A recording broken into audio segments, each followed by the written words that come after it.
this is Nick Hamilton, and this is Motorsport Radio.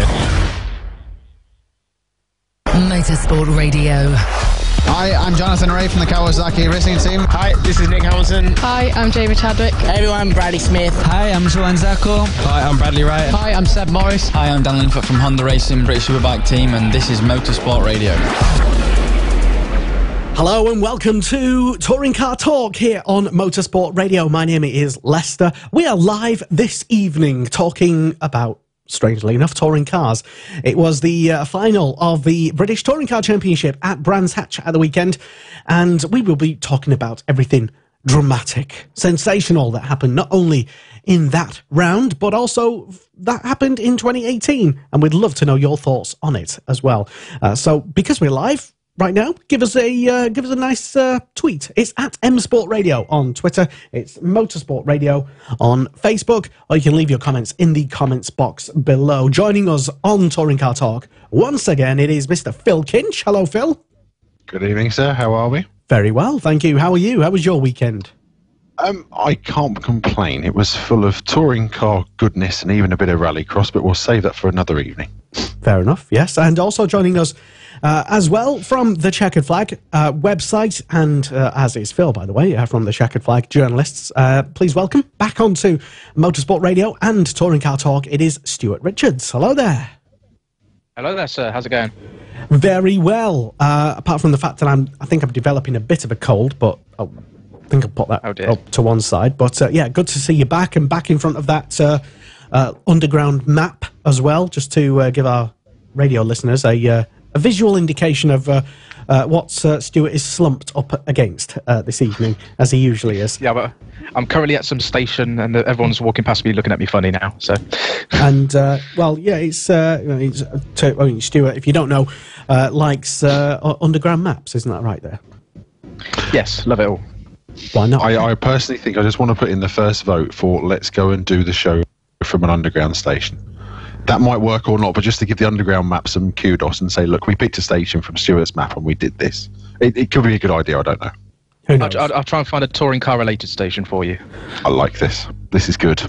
He can come back again next time. I think we're developing themes here, as well as a lengthy discussion about touring car bingo, which we might tell you about later on in the show, involving which cars you might have seen, which also were touring cars as well. It's as simple as that, to be honest. But anyway, talking about what happened at the weekend at Brands Hatch for the final round of the British Touring Car Championship. And, well, yeah, you can have your say as well before we dive into all the latest goings-on and stuff. But before we get into the big reviews, Stuart, there's been some big breaking news this evening. Tell us more. Yes, Eurotech Racing have decided to pull out to the British Touring Car Championship, and they won't be there in 2019.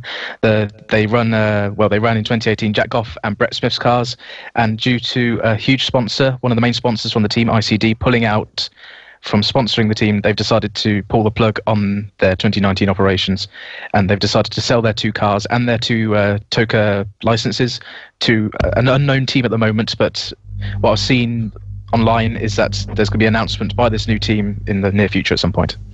In due course, yes. So the big breaking news, if you don't know, if you just joined us and you've not checked out all of the internet, is that as Stuart said, already Touring Cars has seen a change just hours after the checkered flag dropped at Brands Hatch. Now, where do we think?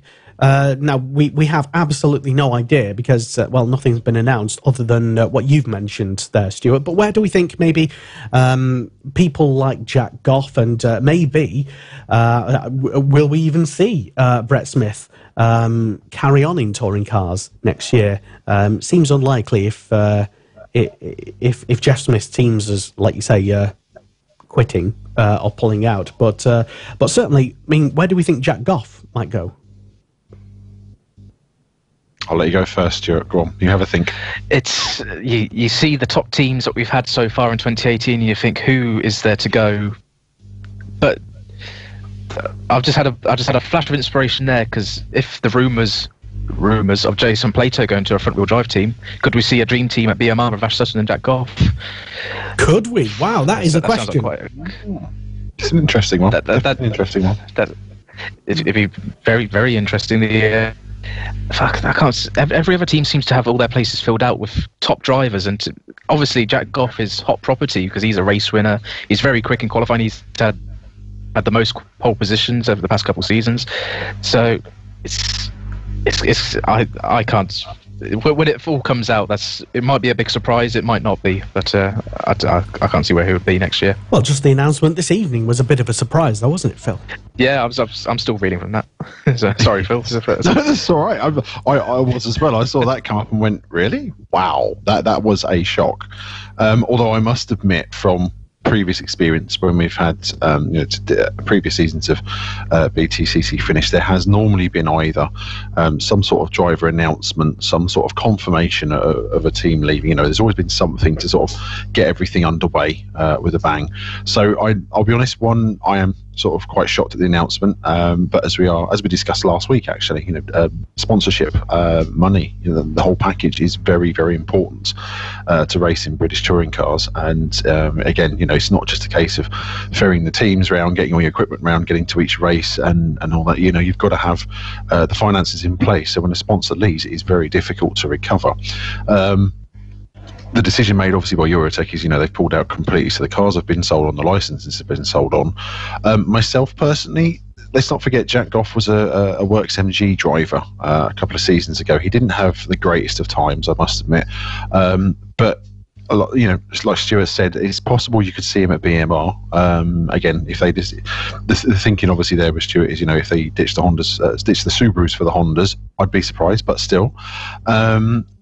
Again, it's the off season is always interesting because everyone sort of scatters, gets their deals in place, and then the announcements are made. So I'm looking at a front wheel drive touring car team. I'm tempted to go with, I want to say if teams expand, Motorbase has 3 cars. We've seen sort of 3 cars from BMR and Honda in the past as well.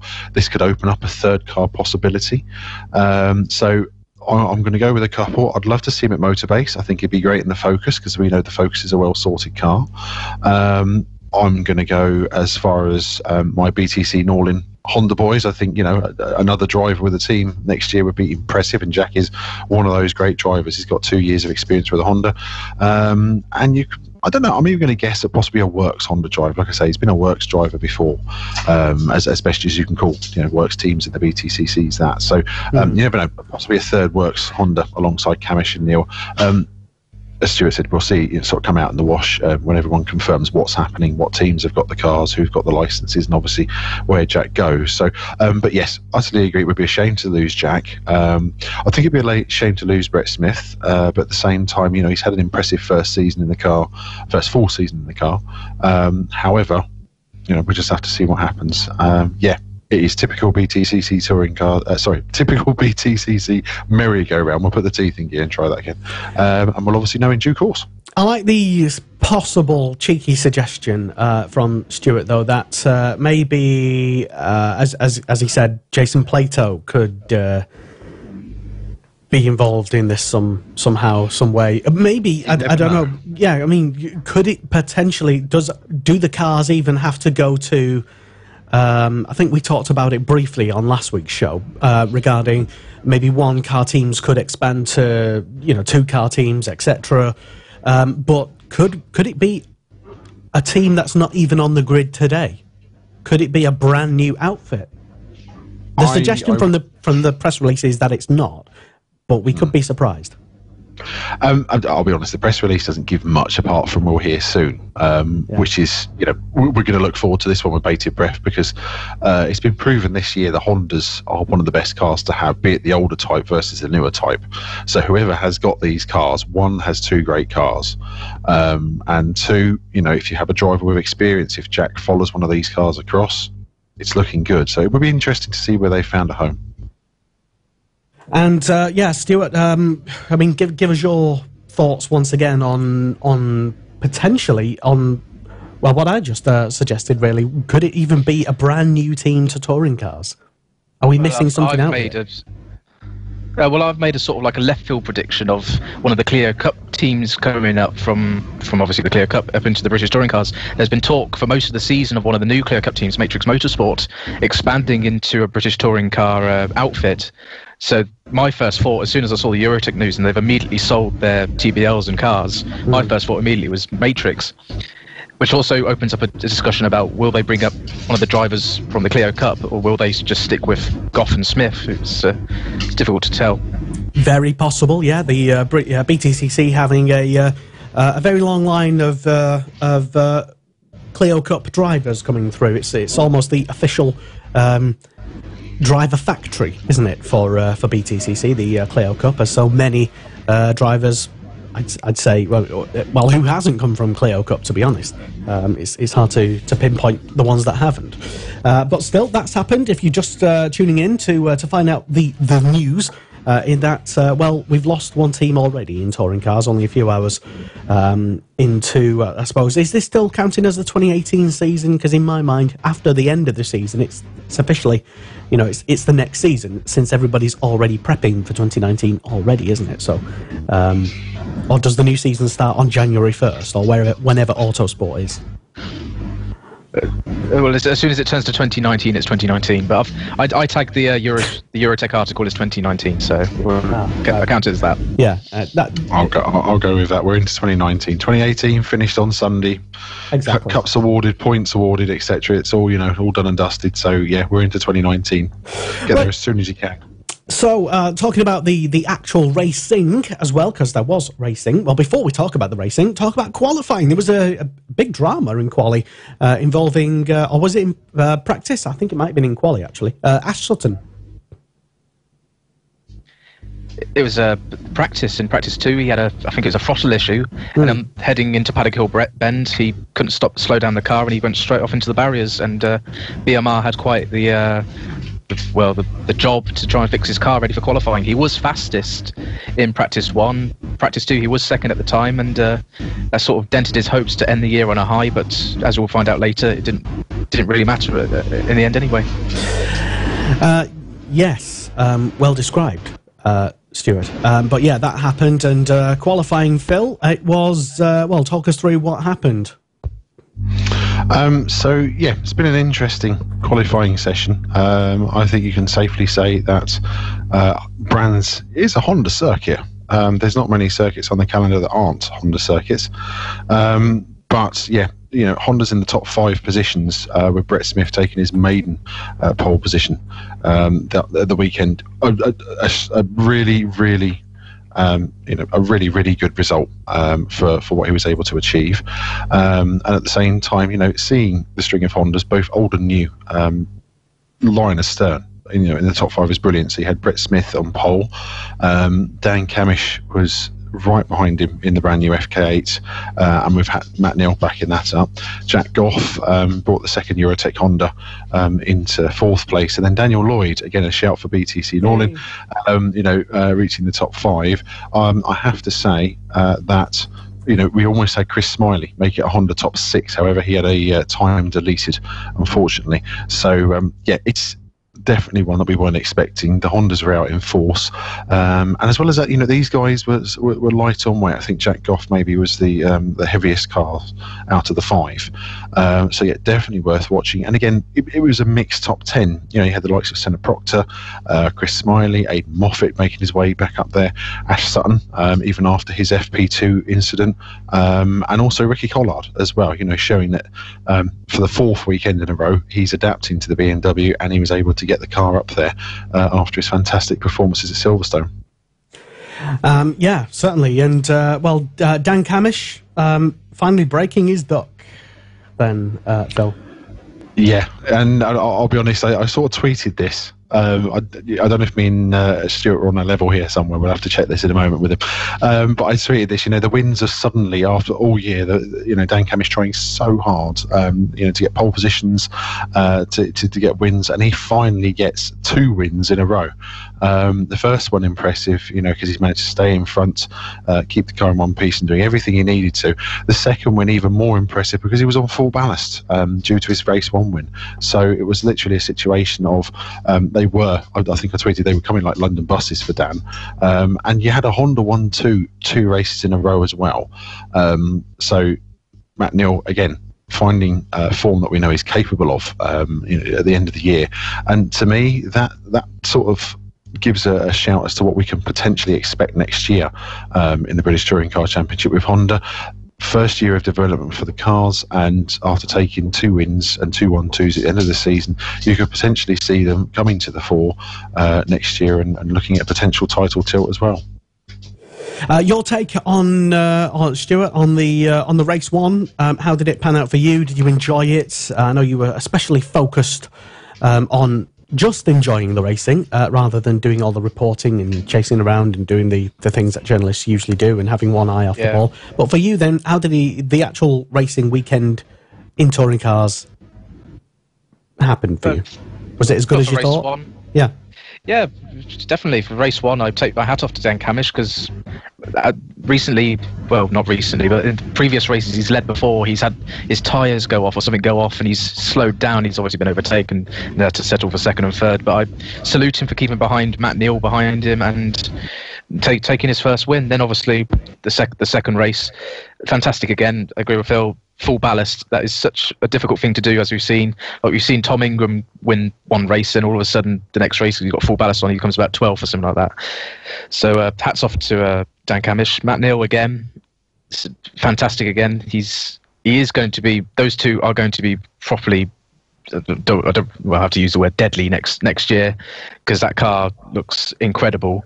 And a part of me did sort of think, if this is what we're expecting in 2019, I don't think we're going to see the 18 different winners or the 17 different winners that we had in 2018. So it's going to be tough.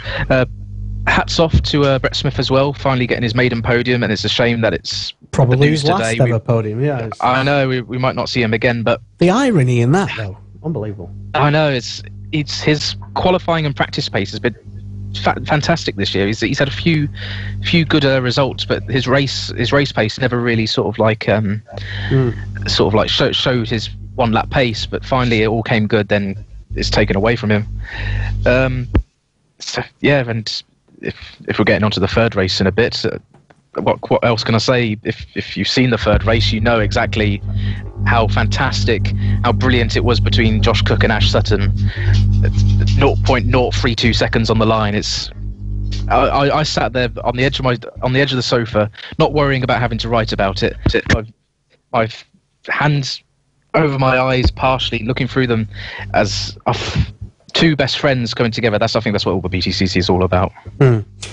Yeah, and I'm just looking at images that Matt Acton took over the weekend, including some comical pictures, which you can check out on Matt Acton's Flickr account, and we'll link a lot more to Matt Acton. He does take some nice pictures, does Matt Acton, and there was one of Jeff Smith overlooking, presumably, Brett Smith's first, as you said, first and maybe only in a while anyway, pole position in BTCC, and just the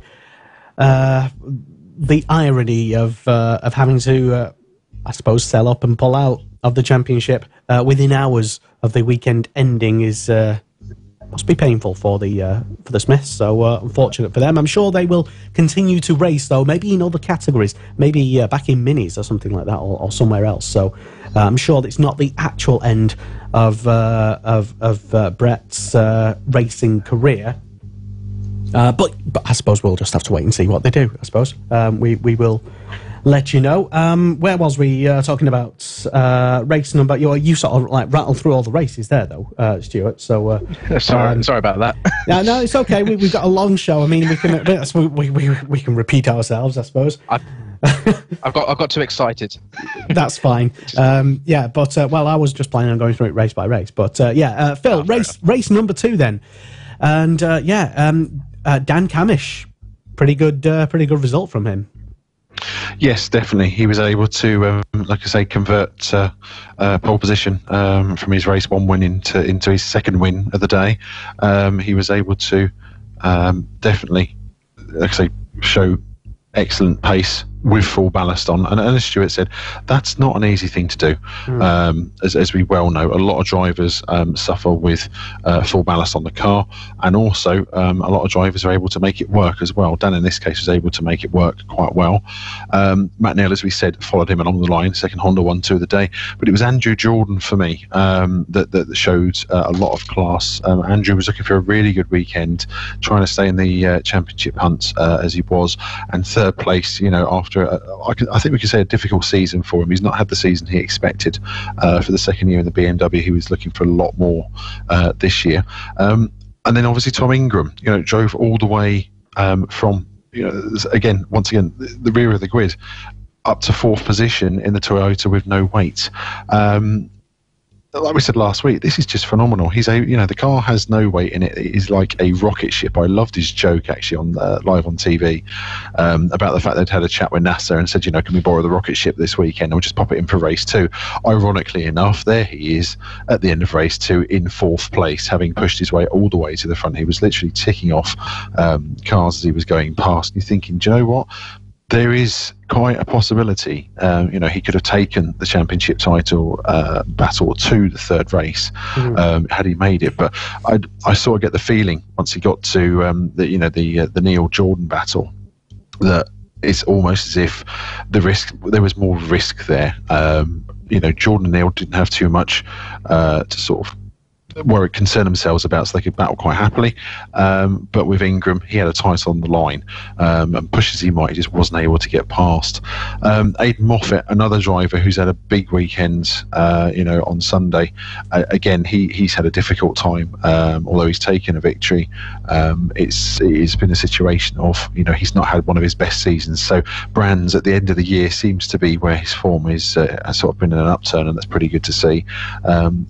As I say, any one of the top 10 from race 3, you could quite arguably say they've had a very good race. Tom Chilton in 6th, Senna Proctor in 7th, Ash Sutton making his way up to 8th position, as we know, a brilliant prelude for what race 3 would turn out to be. Rob Austin was looking for a good finish to the season in the Alfa Romeo after its first year, and Josh Cook in the Vauxhall Astra. You just can't. You can't count these guys out at the end of the season whilst the title battle's going on. They are looking for points. They're looking to finish the championship in the best way possible, because as far as they're concerned, results speak words. This is how you get your sponsors, you get your money, your finances in place for the following season. So yeah, race 2 was really, really good. But I will be honest, I was sat here watching the telly with the good wife. She was shouting for Turkington to be able to get the title. The contact with Dan Lloyd into Paddock Hill Bend, at a moment we're thinking, hang on a second, this has all gone horribly wrong. But actually, with Ingram not being able to make up the places he needed, Turkington sealed the title. And I'll be honest, I've seen all 3 of Turkington title winning weekends in British touring cars, and each time it is an emotional moment to see the relief on his face to finally realise he's achieved the dream, in this case for the 3rd time. So he's now a triple champion in the current NGTC era, along with Gordon Shedden, obviously over in WTCR at the weekend as well, and Matt Neal on the grid as a triple champion as well. So we are slowly getting more and more triple champions, but I think the series would also have benefited had Tom Ingram secured the title as well. Either way, BCCC was the big winner this weekend. Turkington or Ingram winning the title was a big thing, and from Turkington's point of view, it meant a lot. You could see, obviously the picture there that Matt's taken speaks 1,000 words, but it was very obvious to him how much this meant during his interview after the race. And all you can say is, he's worked hard. He has been Mr. Consistency. Winning the title with 1 win. Keke Rosberg was quoted. Well, I can happily say that was 1982. When he won the Formula 1 World Championship with 1 win. So it's possible. it's achievable. Colin's done it, and it's obviously meant a lot. So a fantastic second race for the weekend. There was some. I mean, yes, you're absolutely right. Nobody wants to take anything away from the achievements of Colin and the team, but there was some discussion, let's say, and perhaps it's right to have a debate about it. But for you guys anyway, what do you think? Let us know to the following question. Should something like British Touring Car Championship be won with one driver who just won one race? Is that potentially right? And yes, of course, it doesn't really matter really how it's won. If it provides action, obviously there's no shortage of that in BTCC. But some people were asking online, is all I'm saying. Some people were potentially just raising that debate, and it's not something that you have to answer or try and fill in the gap for. You don't, if you don't have an opinion on it, Phil, you don't have to jump in and defend it, because we all enjoyed. I mean, you can do if you want, but I'm not trying to set you up for a fall or anything. Stuart. But I'm just saying, because some people have asked on Twitter and stuff. Good for Colin, good for the team, but he only won one race. Is that the type of motorsport that, is it something doesn't feel right to some people? Me, personally, don't care. We had a good season, and that's all that matters, really. But I'll gently ask if you have similar thoughts or any thoughts on that sort of thing, Stuart. Well, I was going to say, it's, if you notice online, most of the people probably asking that question and probably would say that Colin Turkington isn't their favourite driver. You often find that people say, yeah, he did well and all, but people there's have always a favourites in touring cars? Really? I know, it's a shock to me as well. I couldn't believe it, but when the British Touring Car official pages on Facebook and Twitter, they posted up all their celebrations saying congratulations, Colin. There were people. Well, on Facebook, it's got that horrible thing where you got different reacts, and there was angry face reacts, and you just look at the people and you think, you just know that they wanted Tom Ingram, they didn't get the result they wanted, and they just wanted to vent their frustrations. Okay, well, a couple of comments have flooded in. Hello and welcome if you're tuned in live to the second ever Touring Car Talk live on Motorsport Radio. Live. We're live, by the way. And because we're live, we're able to react to your comments, however controversial they might be. I'm trying to say sensible things here. But hello to Blake Gibbons, regular listener to Motorsport Radio. Hello, Blake. And to Adam Matheson. Hello, Adam, anyway. He asks, by the way, Phil, he'd like to see racing, not a reliability trial. I'll agree. I will agree. One thing the NGTC era has had is reliability. I would like to see racing as well. I'll be honest, Adam, I agree in that one. I am a proponent. I mean, the fans don't go mad over like, yay, the car went a whole season without breaking down. Nobody cares, to be honest. Well, apart from the manufacturers. I mean, they don't. It's if a car, retirement is part of motorsport, something's always going to break on a car. You can't help that. You have no control over that. For whatever reason, the car's components break, reach the end of their working life, etc. I would like to see racing, and I think we did see that with race 3, which obviously we'll come to. But at the same time, reliability is part of a title-winning campaign. And good luck as well, and skill. Exactly. There's lots of elements, but reliability is definitely one of them. Yes, I'm happy to see head-to-head racing. I'd love to. Love seeing cars go head-to-head, as and when it happens. And unfortunately, we don't want to manufacture it, though, do we? No, and this is one thing that's been debated a lot recently with the BTCC is the success ballast, the compensation systems, the boost adjustments, however minimal they are, the reverse grids. Some people do find that there's too many gimmicks involved, and obviously, the BTCC suddenly becomes a game of consistency, as Colin has proven. Taking one win, regular podiums, staying out of trouble, and scoring as many points as you can. On the other hand, there is the view that a lot of people would like to see, you know, the head-to-head racing, the fastest guys at the front battling it out in the best cars, because the best teams have got the best budget to develop the best cars going. You still need good luck, though.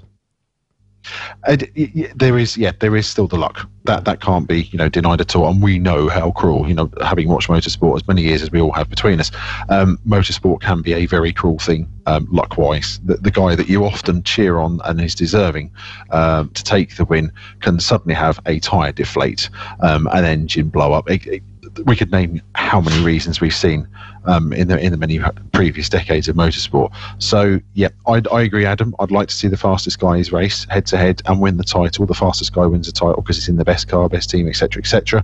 However, that's also the position we were in, you know, many years back, that's led to this case of the gimmicks coming in to spice up the racing, giving the guys at the back a chance to race for points and race wins, evening up the competition where possible, you know, balance of performance, success balance, turbo boost adjustments, reverse grids. We can go on. There's lots of different ways to do it and to even it up, and that seems to be the way it is.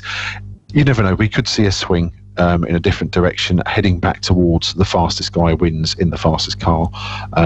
It depends how the trends go and what people feel is best, and obviously it's down to the championship organisers as to, you know, if they feel things need to change, and obviously we'll see that in the coming seasons.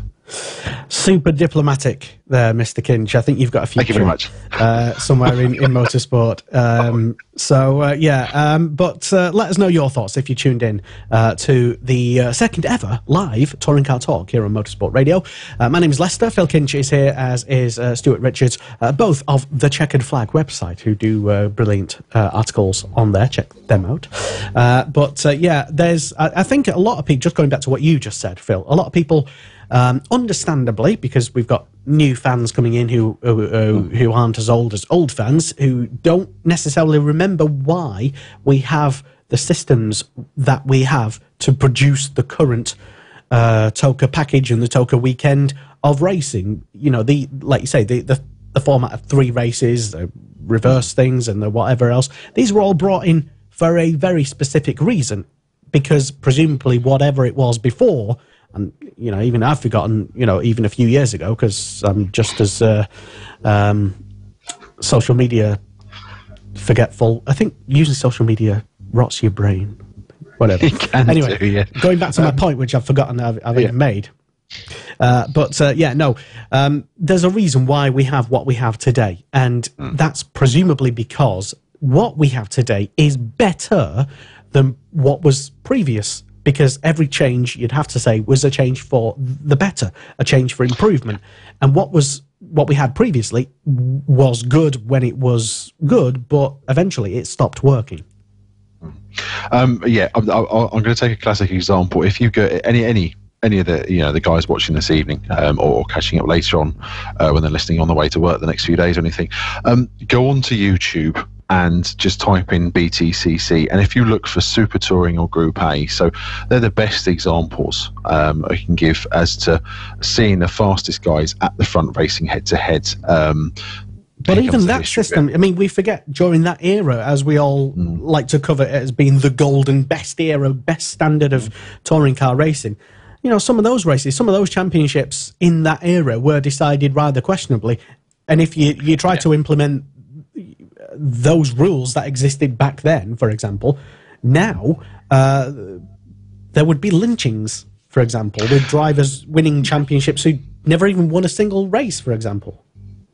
I mean, it's just things. From the gimmick side of things, I know for a fact that you know, back in the days when you had Super Touring, you had front wheel drive, 4-wheel drive, rear wheel drive, and the 4-wheel drive Audis, as they were at the time, the rear wheel drive BMWs were penalised with more weight because of the advantage that we're seeing they'd have off the start line. In Group A, you know, with the multi-class system going back even further, when you had the Ford Sierras dominating the top class, you know, with their 2-litre plus engines and 500 brake horsepower being fired out of them, they were always at the front. Championship scoring was different. The guy leading each class, if he won the race, if he won his class, scored the same points as the race winner did. It got slightly confusing, but I've seen races where you have Steve Soper and Andy Rouse, for example, going head-to-head on several occasions in 1988, the two fastest British drivers, potentially in Europe, you could argue, at the time, head-to-head in their cars, leaving everyone behind. The fastest guys were winning the fastest races. But then the way the championship worked in the multi-class era was that a guy from Group B, in the BMWs, for example, Group C with the Vauxhalls or the Golfs as it was, could win a championship and not win the race on the road. So you understand the sort of simplification they were looking for when Super Touring came in. But even with Super Touring, there was the weight limits imposed because of the types of drivetrain size the cars had. There were reverse grids, I believe, were started to be introduced, or at least you had two different qualifying sessions. So there was variety. In the end, you've got to. I think the guys at in the British Touring Car Championship looked at the big picture and said, "Look, we've got to change this. There has to be a better way." It wasn't sustainable, was it? Clearly, no, from a monetary and otherwise point of view. No. Because you eventually, and Stuart will attest himself being a fan of Super Touring as I am, eventually teams started leaving in the 90s because budgets were too high. They couldn't afford to develop the cars. They weren't getting the results that were hoped for. And before you know it, I think the last Super Touring car that took a title was a ProDrive built Ford Mondeo. Universally acknowledged it's the most sophisticated Super Touring car out there. There comes a point when you're losing people, you're losing teams, they're spending money, their spending costs are going out the window. You have to sort of ring fence it, and that's where we end up in the situation where we are now. We've had Super 2000 regulations with reverse grids. You've had weight ballast brought in to slow down the fastest cars so other guys have a chance to race up front. There's arguments for both sides at the end of the day, and I am just starting to wonder if general opinion, like I say, social media always speaks for itself, if general opinion is sort of saying, look, we want something different now. We've had the equalisation, we've had the guys racing as hard as they can, being penalised where they can. Is it all a bit too scientific, do we think? Unless you're an avid follower of it, and we know not everybody is. Some people just like to literally switch on ITV4 on the Sunday afternoon, see who was on pole, see what the racing is, and that's their potentially only exposure to motorsport for that week, for example. So you can't expect them to understand all the intricacies of boost and the various balance of performance type equalisation things. It is difficult, yeah. It is difficult for a new fan, and again, obviously throwing in the other gimmick, obviously we've got in the British Touring Car Championship, which is just the swapping of tyre compounds as well, having to decide a sort of joker tyre compound you're going to have to use during one of the races. I'll be honest, I couldn't be a team manager in this series. Anyone that can, the drivers that can, engineers, guys that work with all the data, that are able to do this 10 weekends of a year, figure out their strategies, make it work, and then at the end of the year are in title contention, whether it's added luck or not. How they've managed to not play the system, that's not really the best way to do it, but how they've managed to score the points and perform with the limitations put upon them is an impressive job. But there also does come the question, do we want to see the fastest guys winning because they've done the hardest work and just done the better job? It's a 50-50 weight for me, and like I say, as Stuart's also said, we've seen the results of social media putting its view across to the fans, what they think and how they think it should be best coming across. So I don't think fans know what they want, to be honest. I think a lot, and it's not going to sound anything other than disrespectful to say that, to be honest, but it's not meant to be disrespectful.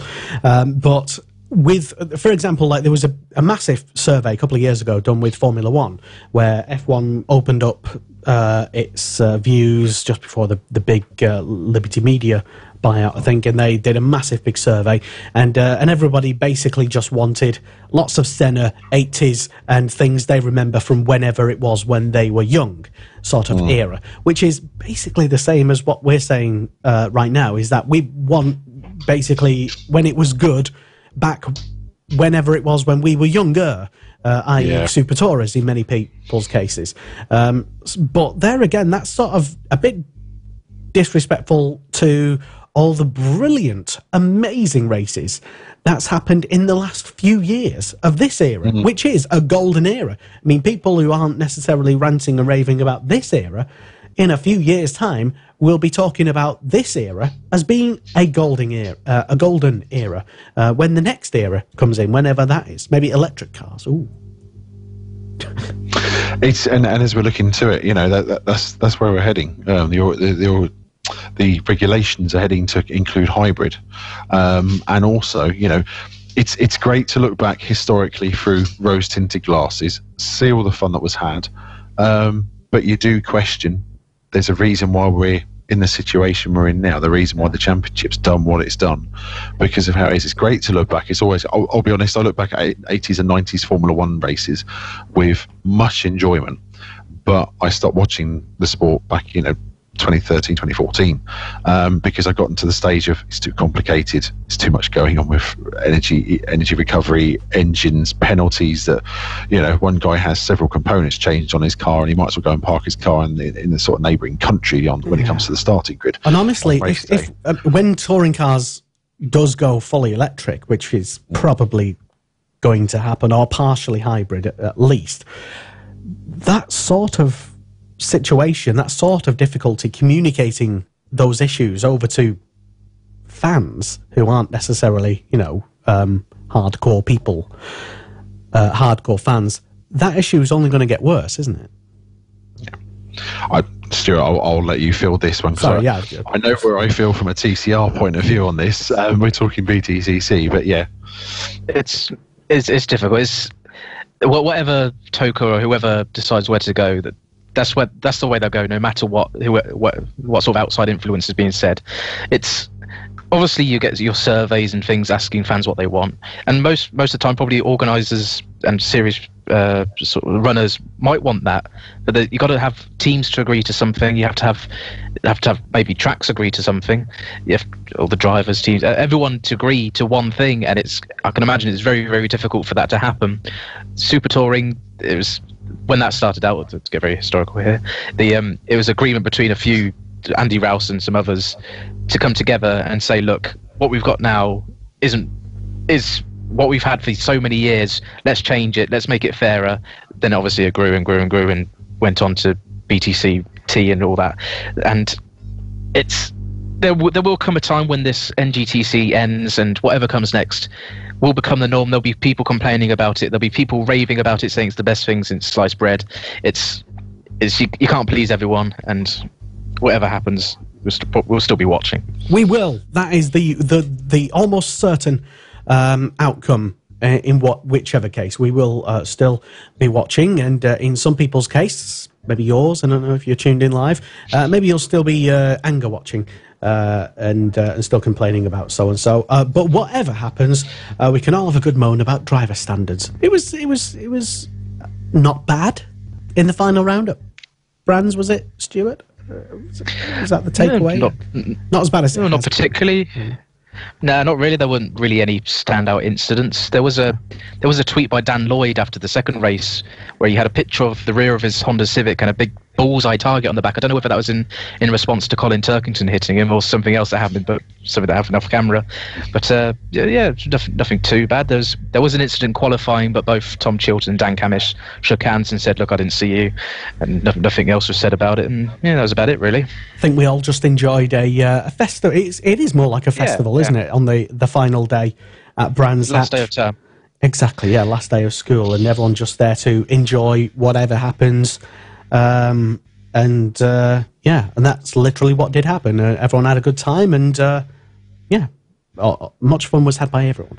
As we know, then Colin Turkington taking the championship, an emotional Colin Turkington, by what was the gap in the end? I can't count. Was the third? I don't have the table in front of me. It was the. Hang on a second. I'm on it. I believe it was 12 points. Yeah, 12 points. It was 12 points. I can't count. How embarrassing. Yeah, so he took it by 12 points in the end. And Tom Chilton doing good to get third in the championship. Maybe if Tom was here, he might say that was disappointing because he wasn't champion. But I'm going to say it was good for him to get third.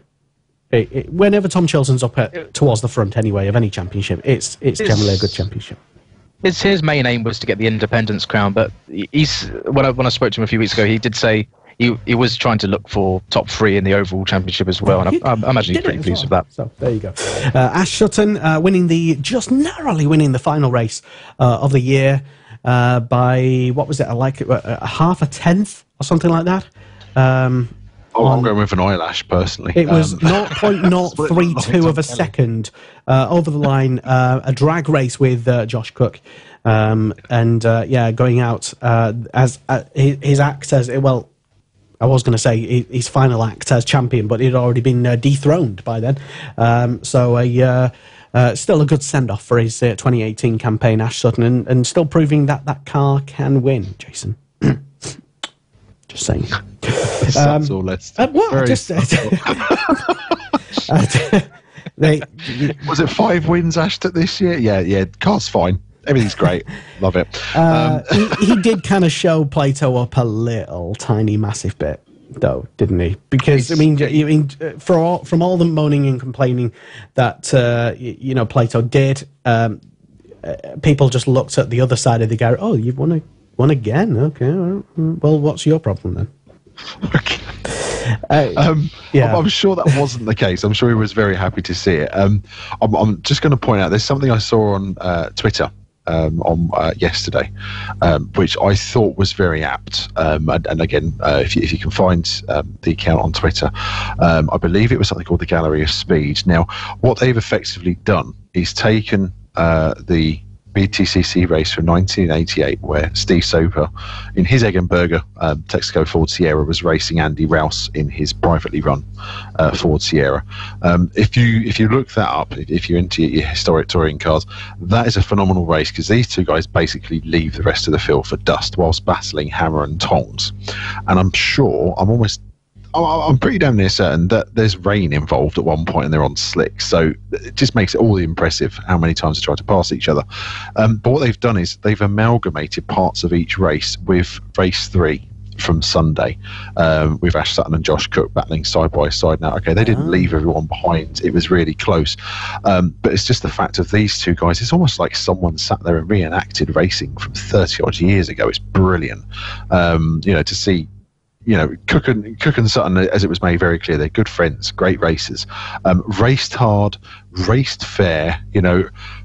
Races earlier in the year, you could have seen people taken off. No quarter given, none asked. Each one of them knew exactly how to do this.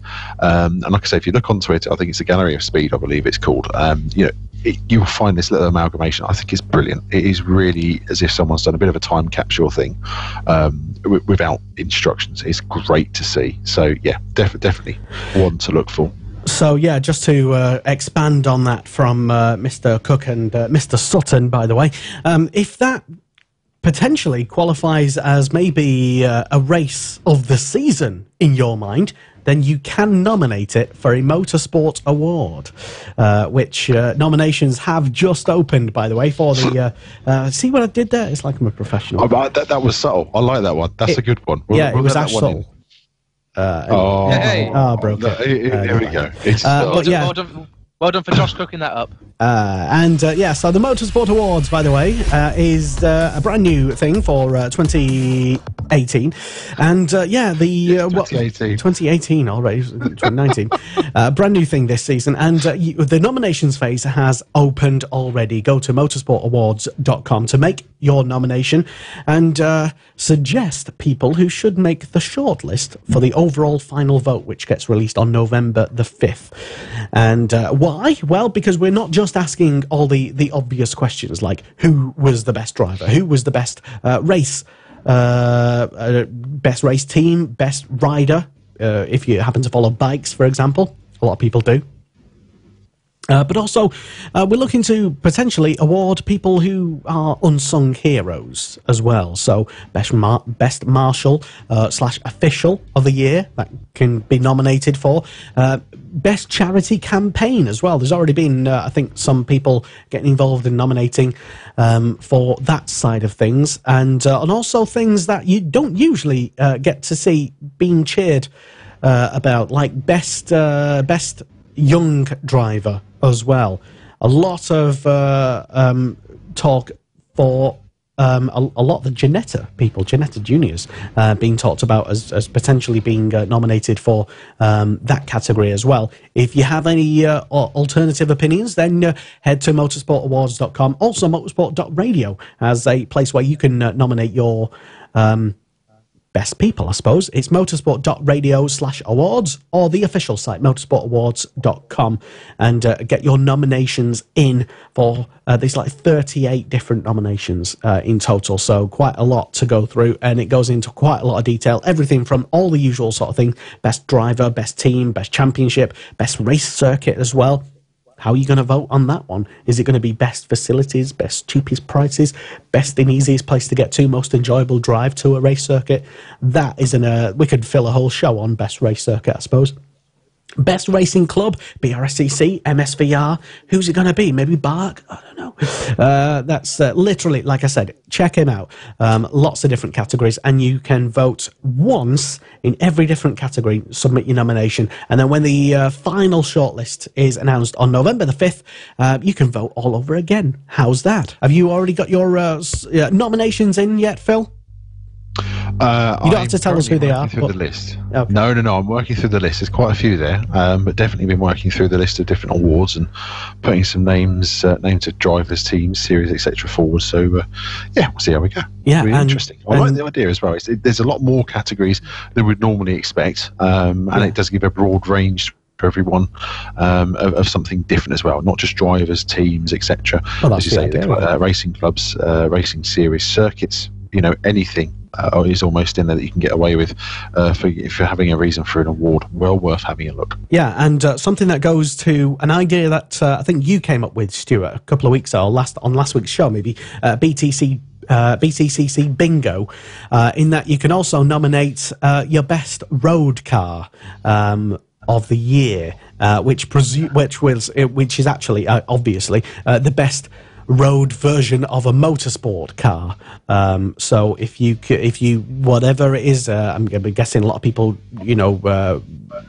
will nominate a Caterham or a Mazda, because a lot of those go racing. But also, you could also nominate a road-going version of a BTCC car, which is also basically the premise of Stuart's BTCC Bingo. But it goes into a lot more depth, as we'll get into maybe in later in the show or in a future show, something for next year perhaps. So yeah, head over there. Totally free to nominate, and Marshal of the Year, if I've not said that already, Marshal/Official of the Year, Unsung Hero as well. So if you happen to know anybody who's been diligently working behind the scenes for many, many years, Lifetime Achievement Award, Lifetime Business Achievement of the Award, they're all things as well, because we like to reward companies that do brilliant work as well, like insurance companies as well. It's really hard to find a very all-inclusive insurance company, someone who'll cover you, for example, if you have a big crash at Macau. That was in the news not so long ago. These things happen. We need to know if if you're going to be covered in your car, smashing around in Macau, which is basically China, or does your insurance? Well, that. We have different criteria, all of us, for voting on what's the best, best circuit food, for example. Maybe that might be a future award, for example. That's a whole different kettle of fish. But anyway. That could be an interesting one, I must admit. That's a different one. Yeah, that could be, maybe you could include that, because there's no actual voting criteria as to, how you submit your nominations. It could be, I like this because I had fun here and I won last time out. And also you can nominate yourselves for a Motorsport Awards. I'm going to suggest that maybe some people have done that.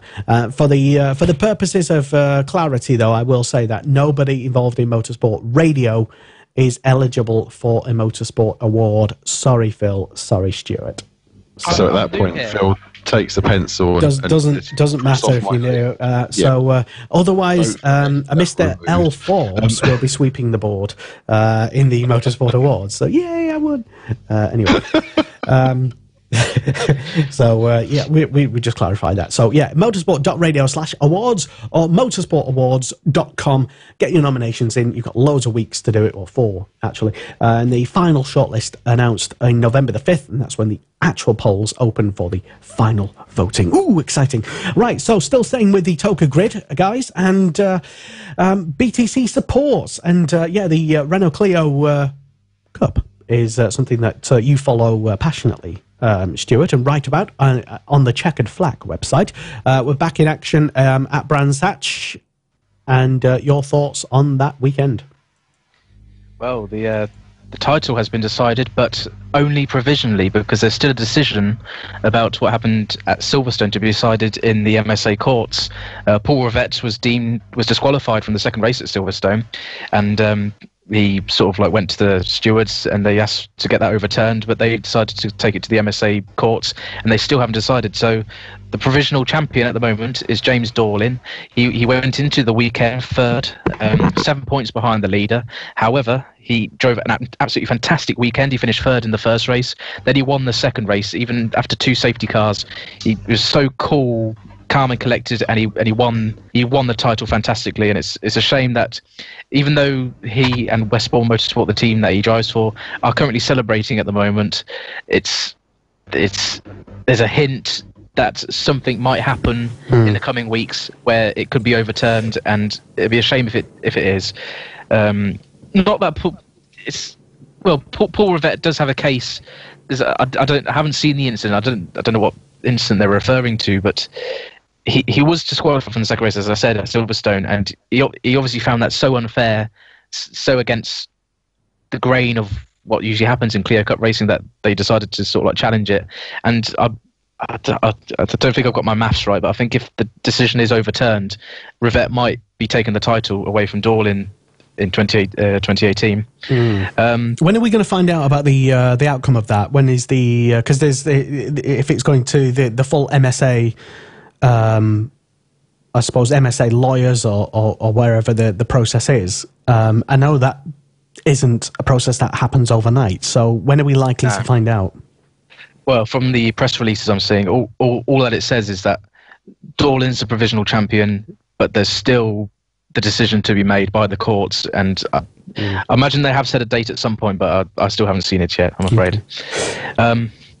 Max Coates, he was leading the championship heading into Brands Hatch. However, he didn't have the best of times. He came 5th in the first race and 4th in the second, ironically getting a penalty because he did finish 3rd initially, but if he came 2nd, he would have tied on points with James Dorlin at the end of the year. However, on count back of race wins, Dorlin winning the second Brands Hatch race in his 5 wins earlier in the year, Dorlin would have won the championship anyway.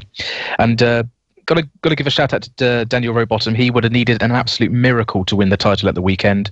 However, he got off to the perfect start by qualifying on pole position for the first race, there and thereabouts in the second. He won the first race. However, the first race was cut short, and I think half points were awarded after a huge crash between Nick Reeve and Brett Lidsey, where Reeve rolled his Clio in the Grand Prix loop. Nick Reeve was actually airlifted to hospital just as a precaution, but thankfully he was okay. He did miss out on race 2 though. But then Rowbottom, after that first race was cut short, he was totally out of the championship. So yeah, it's at the end of it all, it's a shame that we have to say provisional here, because James Dorlin was absolutely fantastic at the start of the year. He did slow down a bit afterwards. He did have a few retirements, but he jumped back into it at Silverstone. He scored a podium there. Then his 2 podiums at Brands Hatch shows him as a worthy winner, but it's up to the courts to decide, I'm afraid. Not how any championship should be decided, just from a purist's point of view, I suppose. But I agree. Yeah, Again, not going to have any opinion on who ought to win what. We'll just have to report on it, won't we, Stuart, as to the outcome of that. And the Checkered Flag website, or thecheckeredflag.co.uk, isn't it, where you can keep up to date with Stuart's reportings on the Renault Clio Cup. But overall season look back for you then, regardless of whichever way the championship might end up. Has it been a bit of a thriller in your mind? As I said last year, with Mike Bushell absolutely running away with the title, this year has been much like. I'm trying to think of an example. Something incredibly close. I can't think of a good sort of like a very close thing. A very, very close thing. The closest thing since the Close Professor. You're usually good at these sort of things. I'm on pressure here. I can't think of anything. But yes, as I say, Mike Bushell last year walked away with the title. This year we've had 4 drivers down to the wire at Brands Hatch, and even at the final race, as I said, there was 4 points in between 3 drivers going into the final race of the weekend, and James Dorling absolutely deserved the title. He was absolutely fantastic at the start of the year, as I said. Max Coates, he was very unlucky, but he was a very humble loser. He congratulated everyone. He congratulated James at the end of the race because he knew he did a fantastic job. He worked as hard as he could, and Paul Rivett was obviously unlucky not to sort of like win his 4th Clio Cup title, but. Yes, it's been a fantastic season, and we've had some good young drivers come through, which might become British touring car stars in the future. I'm sure they definitely will, and if as we said earlier, anyway, this championship, perhaps more than any others on the TOCA bill, has gone towards becoming an unofficial BTCC. Driver conveyor belt, I would say. It wouldn't at all surprise any of us if we were to see James Dorling, Paul Rivett, or Max Coates, or any one of the top 10 maybe, or top 12. I'm just scrolling down through the championship standings, provisional championship standings, and just recognizing how many have already had a spell in touring cars already, which is quite incredible.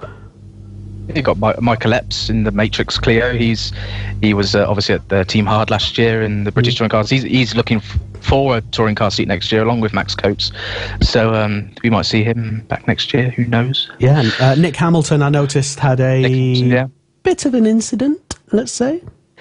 Yeah, through Sheen curve, he just caught his wheel on the grass and he spun into the barriers. Thankfully, he was okay. I think he was a bit winded, but he was okay. Yeah.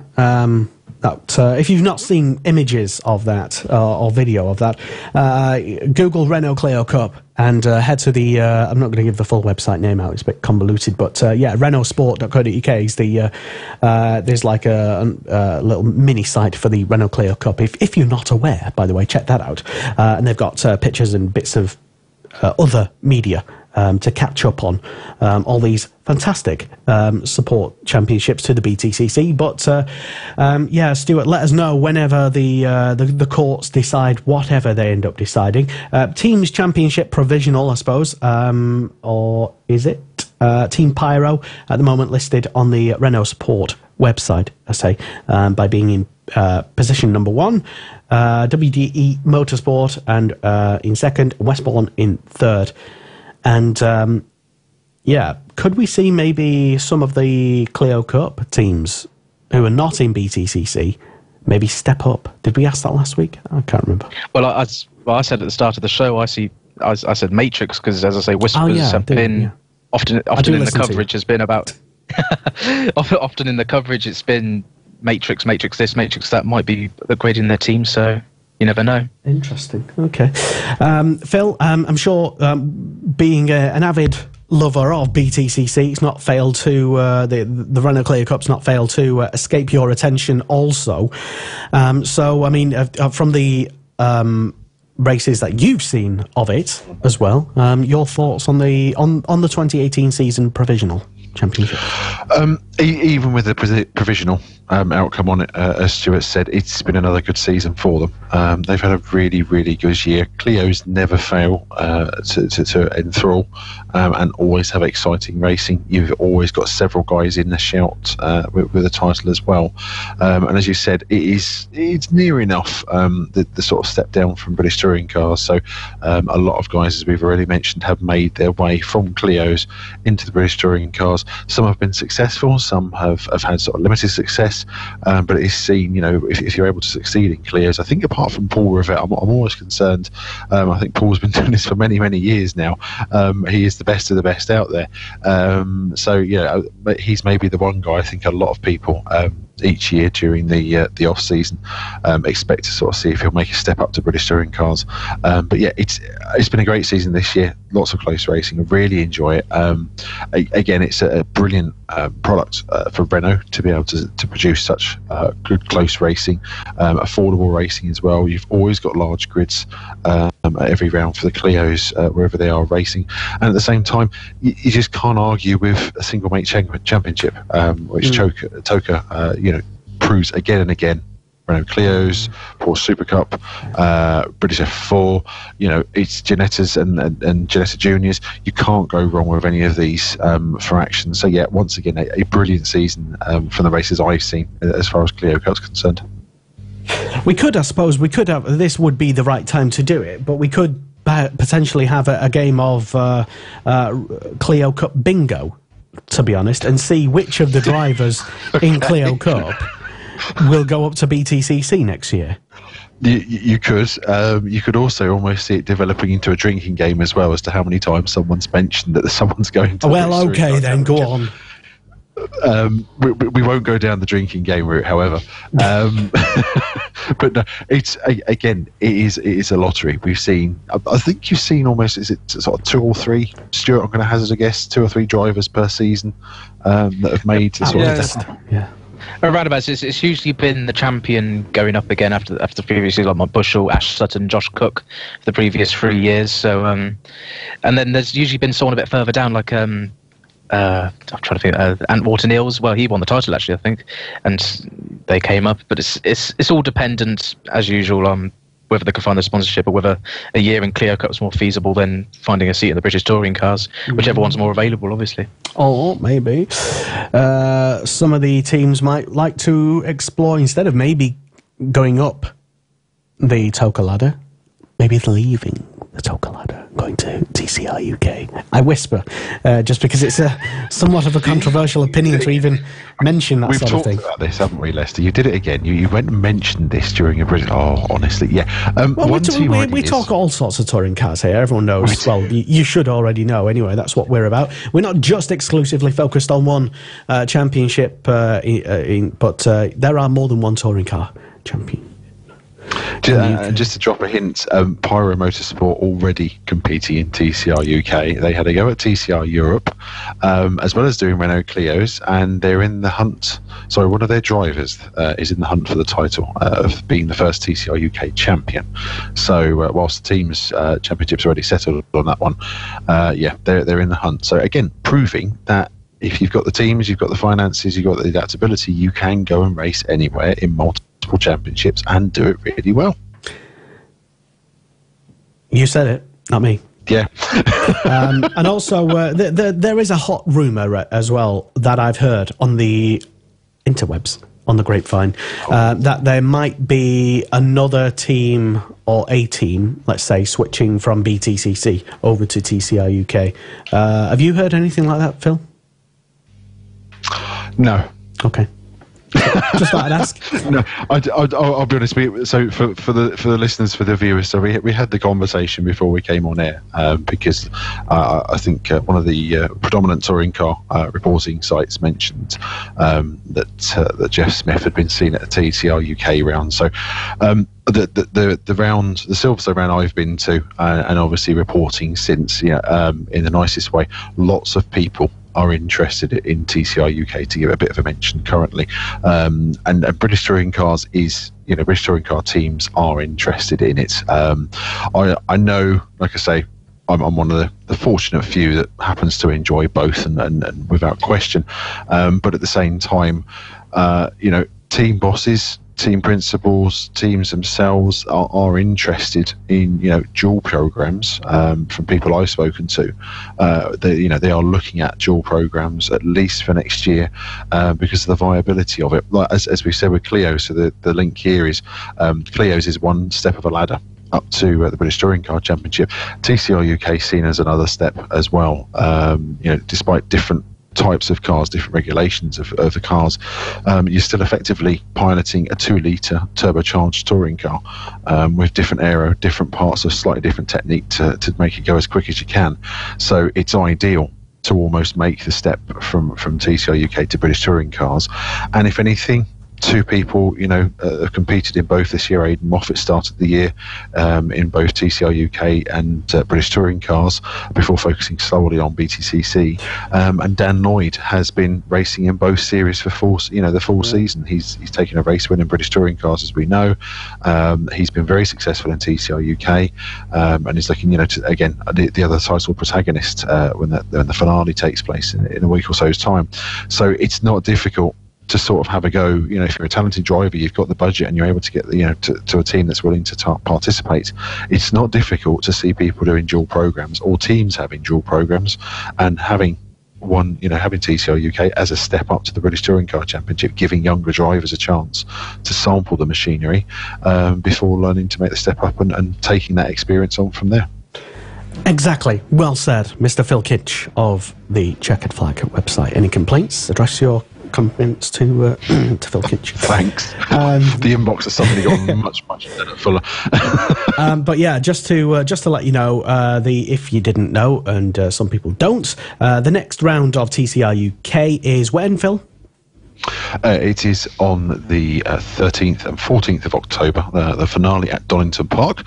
Myself will be in attendance with the family to go and see the final rounds after we went to Silverstone to see the opening rounds.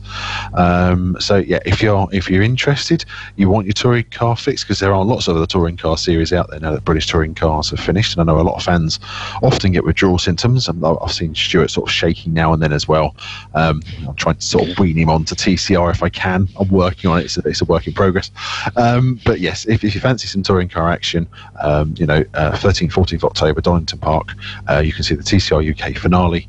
And you can watch it live online as well. Yes, on YouTube, as is the typical way that TCR does things. You can watch it live on YouTube without any geo-blocking, completely free.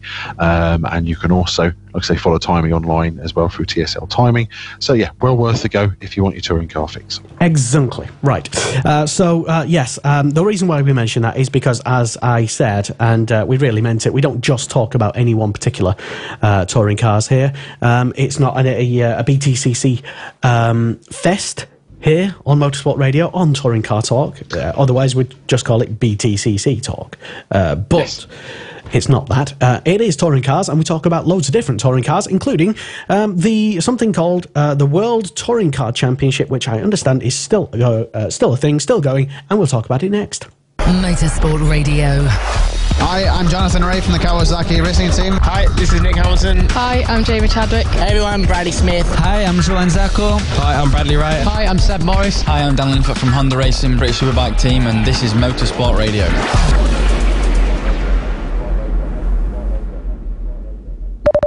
Motorsport Radio. The Superbike Show on Motorsport Radio. And also, as well, on Motorsport Radio, we also cover superbikes as well on the Superbike Show, usually every Thursday live with myself and Kiko Giles, and we talk about, superbikes, world superbikes, British superbikes, but also, as well, MotoGP as well. Keep you up to date with what's going on in the paddocks of everything, any breaking news and such like, and keep you up to date with the future stars of bikes. If that sounds like your thing, then check out the Superbike Show, usually every Thursday live with myself and Kiko Giles, right here on Motorsport Radio. You can download the visual podcast version of the show as well. Keep up to date with that here on Motorsport Radio. Excellent stuff if you like bikes. If not, if you like World Touring Cars, for example, I don't know how you can tell the difference, but that's what we're going to be talking about right now, because, the World Touring Car Championship, or WTCR, as it's called. What is its actual official title, Phil? Okay, so let's educate you on this, Lester. So it is officially the FIA World Touring Car Cup, because there are customer teams only, no manufacturers. So it's not a world championship. If it was a world championship, you'd have manufacturers involved. So there is a difference. They've had to clarify that over the winter. And it does come in brackets WTCR. So basically, because effectively, as TCR regulation cars are used instead of the previous TC1 cars that have been in use for the past 3 or 4 years, that's why you have WTCR.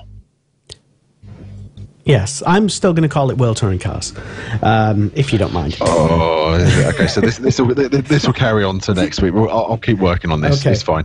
We'll get you out to this one. Well, TCR is touring car, and the W in WTCR is the World Touring Car. So you can't blame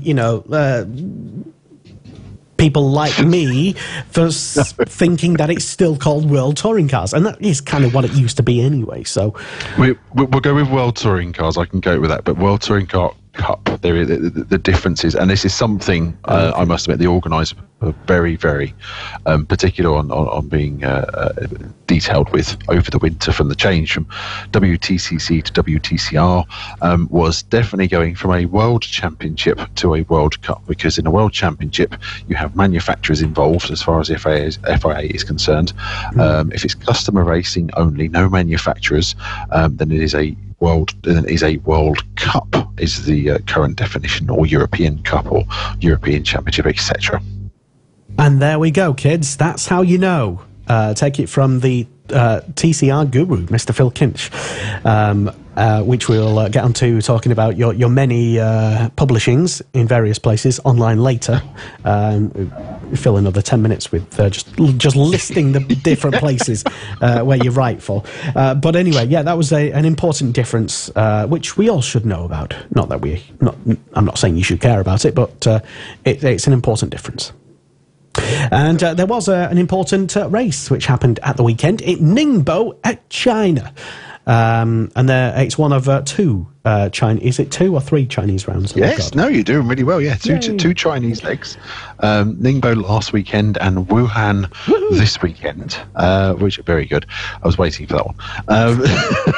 So no, I'm looking forward to Wuhan actually, because it's a new circuit for almost all of the drivers except one. Oh, tell. And I must admit, I'm not surprised in some respects, because this particular driver, let's play the guessing game. This particular driver, before I give you the answer, is very skilled at street racing, very well adapted to being successful on street circuits, and happens to have raced at a particular, I want to say a different configuration of the circuit. So from those 3 clues, Lester, who do you think I'm on about? Since you said successful, it can't be Marcin Qua. Or is it? Nice. No, it's not, though. Okay. Do you want to bring Stuart in? Let's play the guessing game. Go on then. Let's have a chuckle. So, Stuart, the 3 clues for you, just in case you missed them, were this particular driver has raced at this circuit before in a different configuration. Okay. He's very successful on street circuits and happens to be very adaptable to street circuit racing. So, successful on street circuits. Ayrton Senna. No. You're doing well. I would. Do you know what? If it was a Formula 1 question, you'd be on a winner straight away. I just agree with that one. I'll probably be horrendously wrong. I think I probably know the answer, but I can't think of his name at the moment. I'm afraid, Phil. But have a guess. Go on, just have a guess. Is it a famous German driver? No. No. Okay. It's a touring car driver. He's a touring car driver. He's a current touring car driver. There we go. We'll give you a bonus clue. He's a current touring car driver. There you go. Well, I don't even know. I think I know who this is. Is he driving a Volkswagen? Do you know, you're getting warmer. You're doing well. Go on. Go for the kill. Go for the full. Did he recently win a major championship in touring cars? He recently did. Depending on how differently, how are you terming recently? How many years are you going back? Well, I'm thinking of Sunday. Or am I thinking of something completely different? No, you might be, but keep going. Okay, I'm going to give you one more guess. You're going to get this. I'm going to help as much as I can. I'll have to put a timer on you guys if you don't get it. We're going to be here forever now, I'm afraid. We are. Okay. See, so I was going to say Colin Turkington, but I think that's something completely different. Okay, so yes, that's slightly different. I can cover that off in a minute. So, okay, the answer is actually Rob Huff. Oh, I was going to say Rob Huff.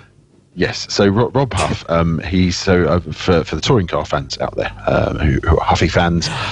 So Rob has won, I believe it's 9 times on the streets of Macau. Oh, Macau, yeah, because yes. he did Macau. Yeah, okay. Yeah, That's why. Macau.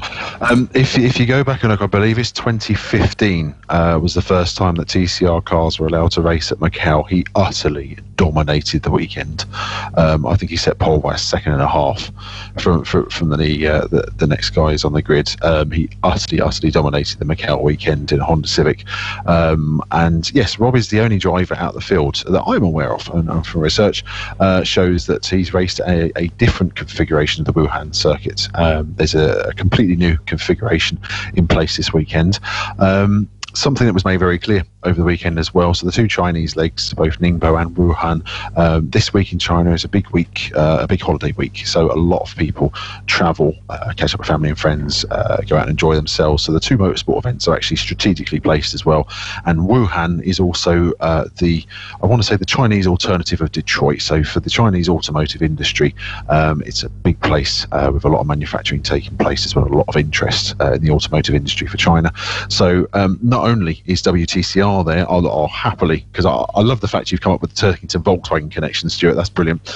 And that was an incredible coincidence, I must say. It was. Yes, it was. It was a brilliant one. So, yes, Colin Turkington, after winning his third British Touring Car Championship last weekend, this weekend he'll be racing at Wuhan for Volkswagen in the Chinese Touring Car Championship. They have slightly different regulations. I think the closest way to put it is to the old TC1 regulations. They're quite close to that. And Colin is actually driving the car that Rob Huff would have been driving. Rob's a regular competitor in CTCC. I think how many different touring car championships can you take out the alphabet? CTCC? Is that the Chinese? It is Chinese Touring Car Championship. Yeah, that's it. Adam Morgan, another BTCC regular who has a go at CTT. Yeah, it's gone wrong already. The teeth have had enough. And I feel stupid when I get it wrong.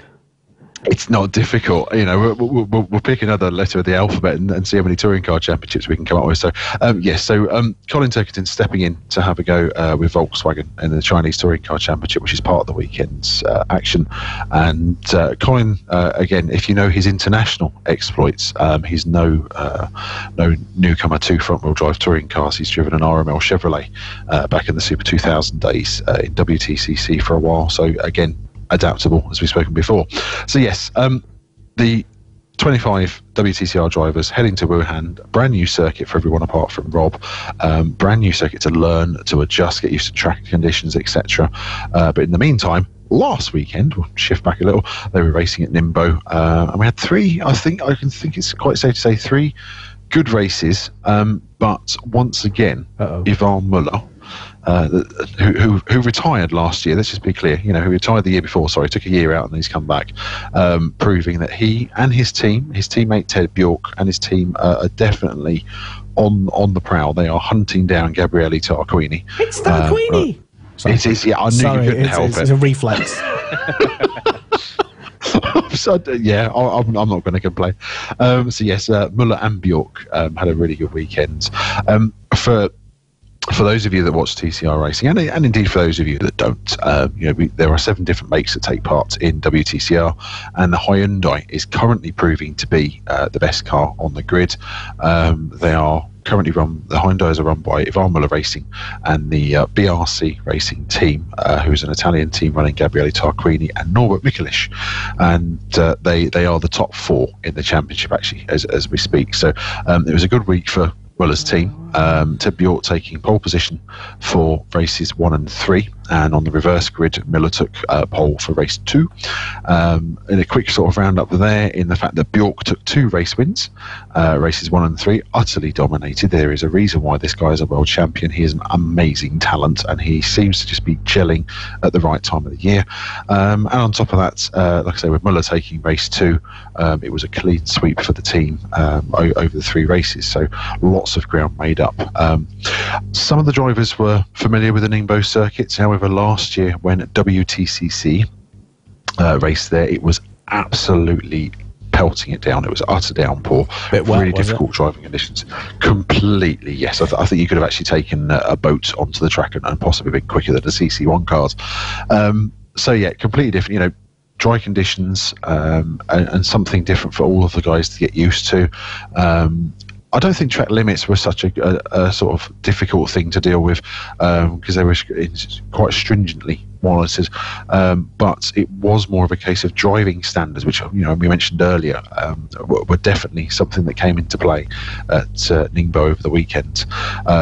These guys, again, WTCR best drivers in the world as far as things are concerned, and they will give no quarter, they will ask no quarter, and they're happy to exchange door panels, mirrors, wings, boots, bumpers. Well, that's good, because that's literally what they seemingly did on at least one of the races at the weekend anyway.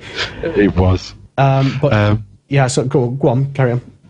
No, I was just going to say, I'll let you carry on from there. Well, I was just looking through I was just trying to actually find the race results on the WTCR website, which isn't easy, because you have to download PDFs, and then my thing... No, this is true. A PDF, and it's one of them sorts of sites. It's a pain in the arse, basically. But anyway, I've done it. I found the actual race results.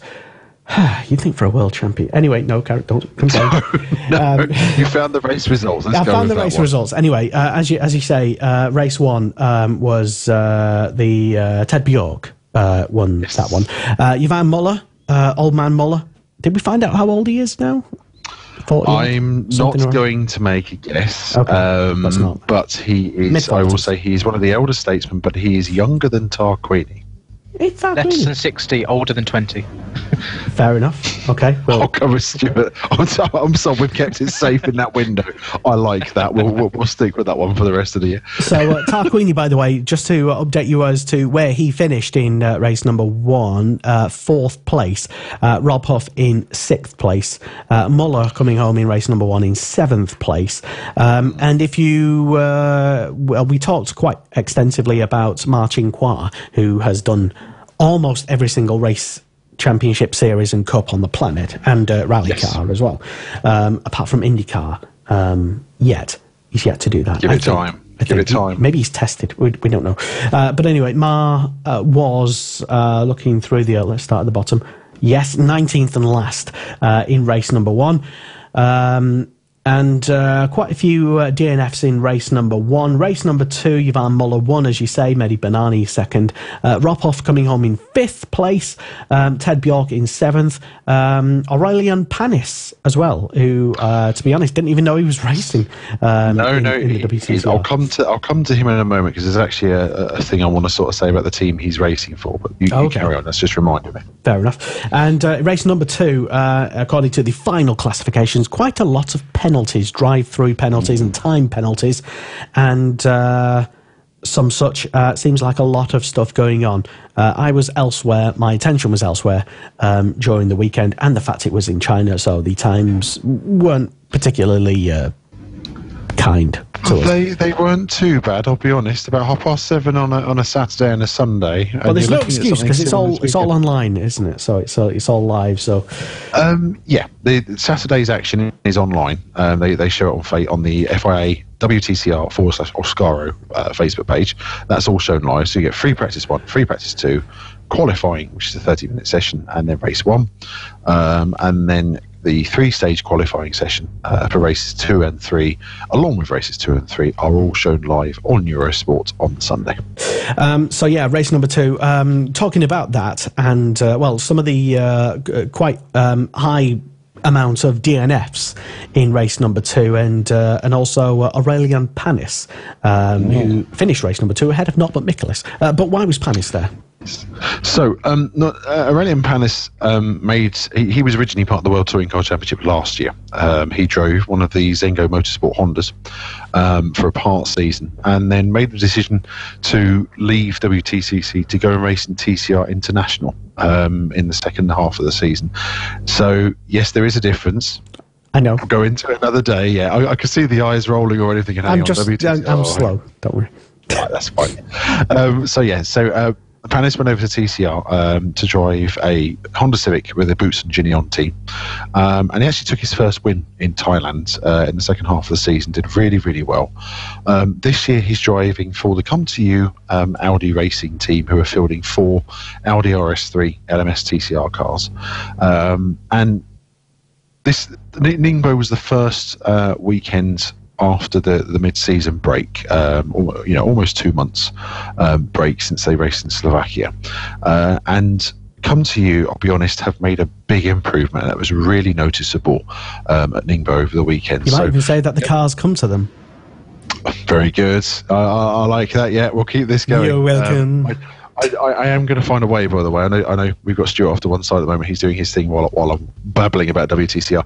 I'm going to find a way to get his dog BTCC jokes in. This will happen before the end of the programme. You've all been warned. We can offer a good therapist. So, yeah, Come To You, the cars came to them. I like it. We'll work with that. So, yes, Come To You spent a lot of time over the mid-season break testing the cars, something that was on social media quite a bit, on Twitter, along with Facebook as well. And from this, what's happened is they've made a big improvement in the cars. So they were struggling. I'm not going to say they were back of the grid cars, but they were midfield runners, which is quite difficult to get out of in such a competitive field, compared to their Audi team compatriots, WRT. So if you're an Audi fan and you know what they do, who they are, so sports cars, touring car racing, etc. They're running Jean-Carl Vernet and Gordon Shedden this year. And from that, they've been the dominant Audi team in the series so far. However, that seemed to swap at Ningbo. So in race 3, you had all 4 Come To You Audi drivers. So Nathaniel Burton, who's been racing sports cars as well, Aurélien Panis, Denis Dupont, who is a former TCR driver, and also Frédéric Vervisch, who is one of the Audi sports car drivers at the same time.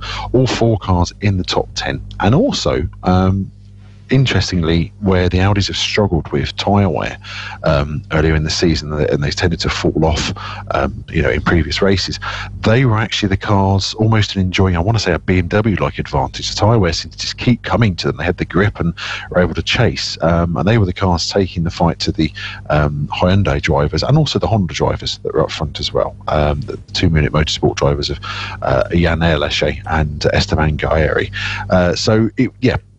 And Come To You, definitely worth a mention. Definitely a lot more to come. I think they're going to have a great end to the season. There's a lot of work that's gone in, definite improvements.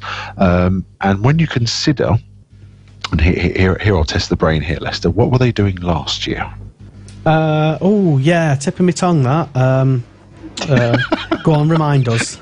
Okay, so last year, Come To You Audi were in the TCR International Series. Oh, yeah. That's it, and they had a certain Stefano Camini, who's a double TCR champion. Yeah, great guy, lovely laugh, awesome driver from Switzerland. And they had, Stefano Camini and also Frédéric Vervisch as his teammates, and they did really well for the car's first year of international action.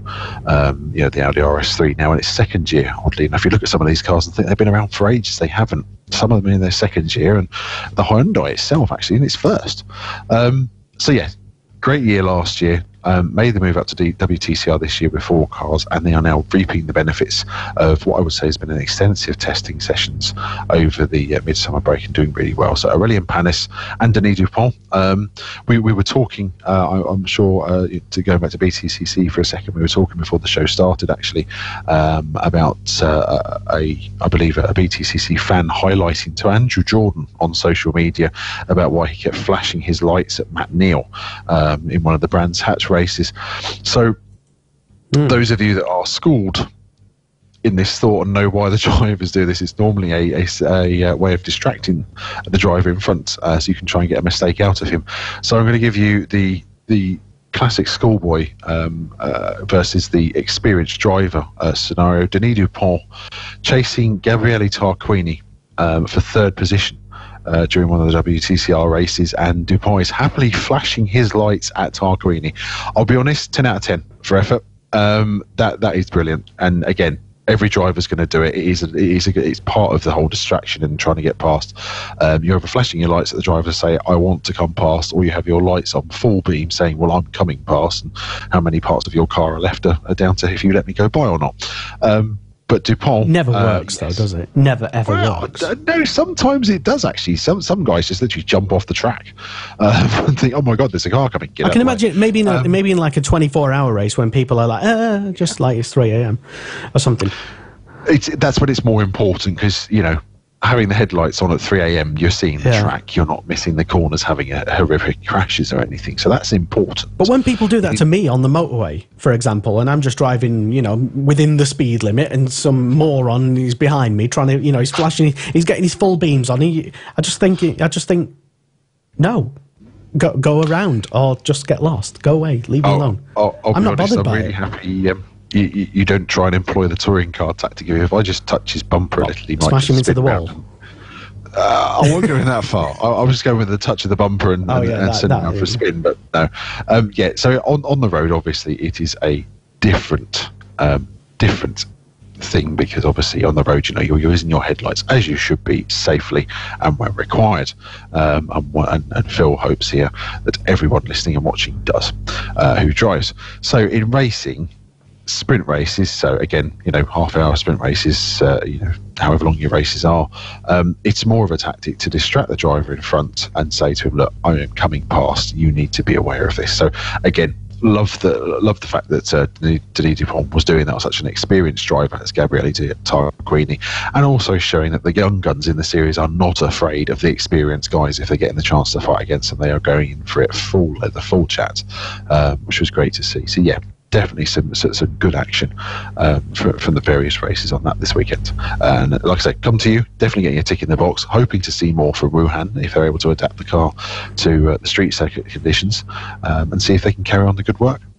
Well, we've had Bert Taylor been in touch. Hello, good evening, Bert. Tuned in. Good evening, Bert. And we could probably just get him on the show, I suppose. We could have done with you about an hour ago when we had some pertinent questions about driver movements and team TBLs and stuff and whatnot, but and also Phil, Adam's been back on. Adam Matheson. Sorry, okay, so sorry. Yep. But he disagrees with you that WTCR has the best touring car drivers. Didn't say why, but he disagrees. I said they had the best in the world. I wasn't. I don't know. We might have. Well, been he disagrees. So he agrees. Well, no, he disagrees. No, he disagrees. Yeah, he disagrees that they have the best. But if you okay. how can you disagree though, Adam? That people not people like, but actual people, Gabriele Tarquini, Ivan Muller, Norbert Michaelis, and Rob Huff, and Gordon Shedden are not amongst and James Thompson and Tom Coronel, to name just a few. This is getting longer, isn't it? But yeah, how can you suggest that they're not amongst, if not the actual best touring car drivers in the world, considering they are racing in the World Touring Car Cup? Let's throw in Fabrizio Giovanardi. Oh, and him as well. Just to make the list longer. Yeah. No, I agree. You can have a world championship, and generally it's seen that the best drivers are participating. The best drivers in the world are participating in that, because they're in the best. Naturally, if you look at the talents you have in WTCR, you can argue yes, they are. Muller, Tarquini, Giovanardi, multiple BTCC winners, European Championships, British Championships, World Championships. But there's also others that are there that have won domestic titles as well that are just as good, and those that are there that haven't won titles but are still as good because they're able to take the fight to the most experienced drivers. Erlache, Guerrieri from Honda, as we were saying, Dupont, Panis, etc. They're all taking the fight to them as well. So, but happy to disagree or agree to disagree, whatever's well, either way. But definitely an enjoyable prospect from WTCR at the moment. Yeah, so I don't know. Adam's been back on, maybe in response to that question, but maybe not. Okay. He asks, Phil, and I suppose this is a question for anyone, to the TCR guru. Why is WTCR not racing in the UK? Question mark. Is there a deal with GAU not to? He asks. No, there isn't. And that's a good question, to be fair. Apart from it is, but. It is, and I'll be honest. I also wonder why as well. Something I've learned from doing my time in journalism, covering rallycross and also following touring cars as well, is that you start to learn official reasons why as to why championships. Apart from money, is there any other reason? Apart from money, so again, WTCR is the new form of WTCC. Let's keep it simple. And when you had the various manufacturers taking part in WTCC, so Lada, Chevrolet, did they used to Citroen, race at Donington? Volvo. WTCC? Now it did. So back in the day, you had WTCC racing at Brands Hatch to begin with, and also racing at Donington. And I also believe the European Touring Car Championship, as it was before it became the new version of WTCC, raced at Silverstone for a time as well.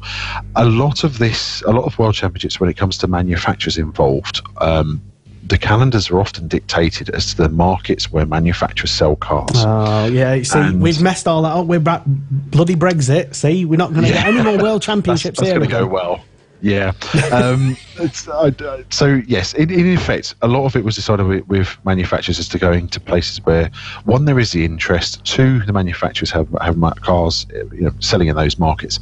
But there's also the fact of, as well, that whilst you have a World Touring Car Championship, we've had a European Touring Car Championship, etc., the BTCC is seen as one of the strongest domestic championships in the world.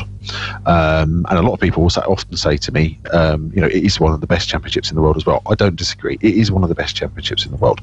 And it's also because of that when WTCC was racing at Brands and at Donington, the crowds were smaller almost than they were for a British Touring Car Championship weekend, believe it or not. So, yes, unfortunately, the BTCC, successful for us Brits, successful to the audience it gets around the world, meant that actually the World Touring Car Championship took a look at it and said, you know what, they've got their own successful domestic series, we don't need to come here. And with the UK, like I say, saturated with all the many different car models and makes as it is, as with any country, being competitive for car sales, etc., it wasn't seen as a country that was ideal to have a World Championship race.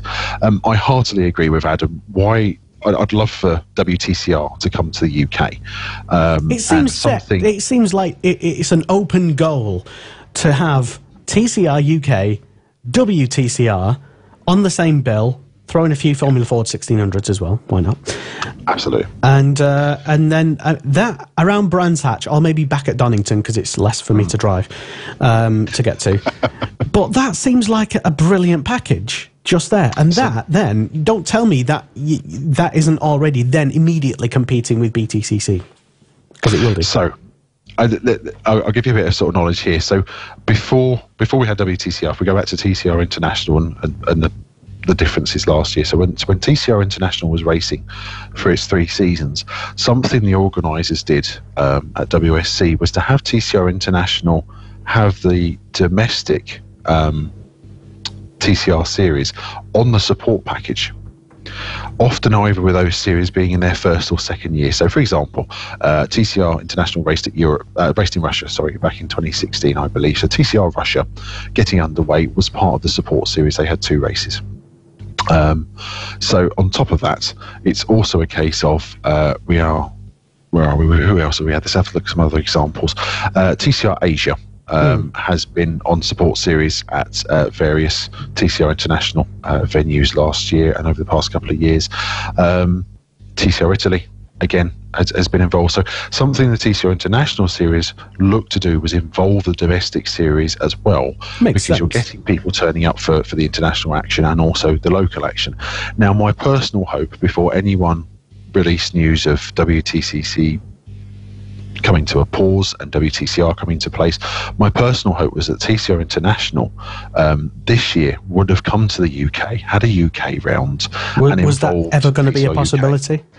I believe it was. I had a firm belief that if TCR International was still in place, and a few people I've spoken to about this, I had a firm belief if TCR International was still in place, we would have had a UK round and TCR UK would have been on the support bill, and you would have seen some of the best international TCR drivers racing at Silverstone or Donington or Brands, one of the big 3 circuits they would look at, along with TCR UK. My personal favourite, I'll be honest, I agree with yourself, in that I believe that either WTCR, or even TCR Europe, for example, should come to Donington Park.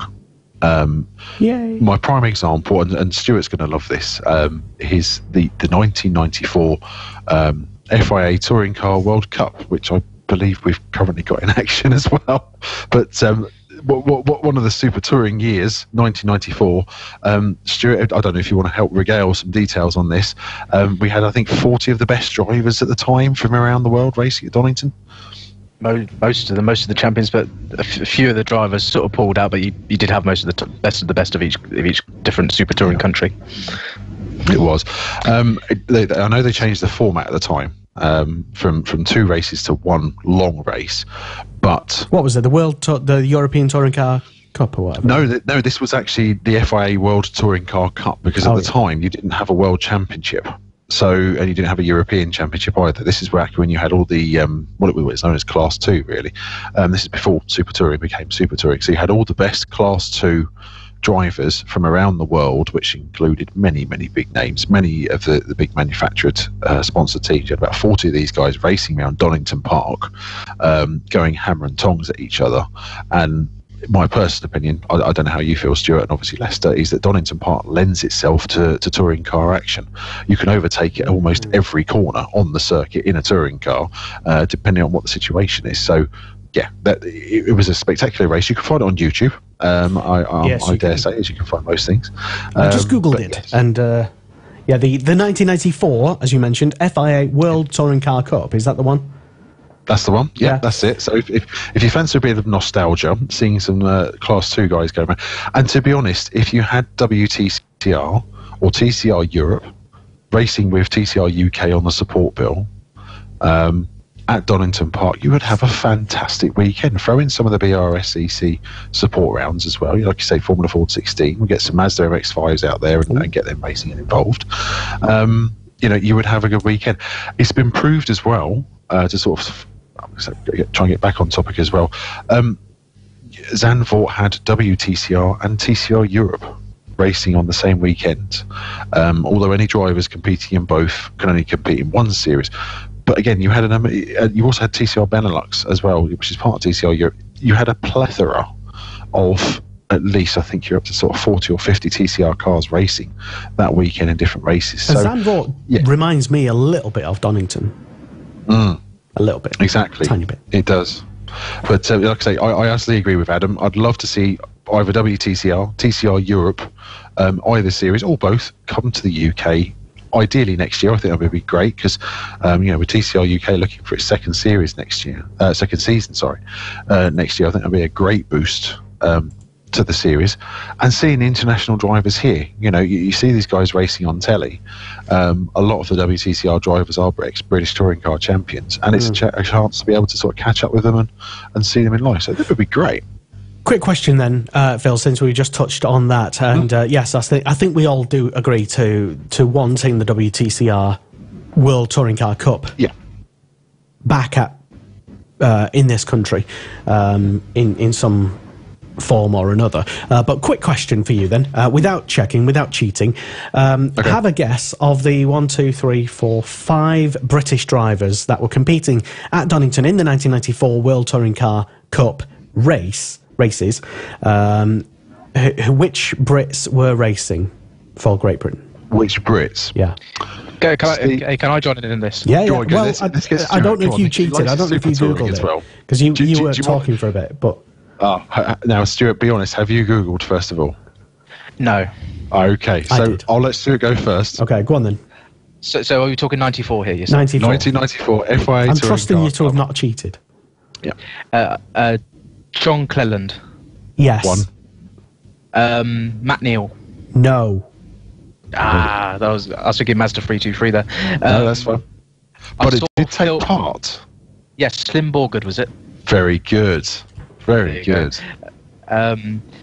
I saw Phil, just as I interrupted, about to say Steve Soper. Very good, yes. That's 2. Did Andy Rouse? Yes, he did. I believe he did.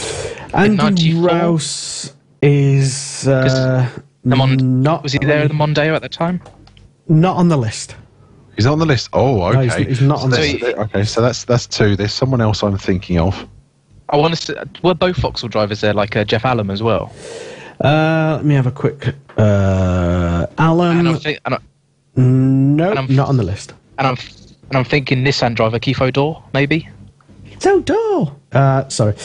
Keith O'Dore was competing, yes. Other Brits who were racing then... I can drop one more in. Go on then.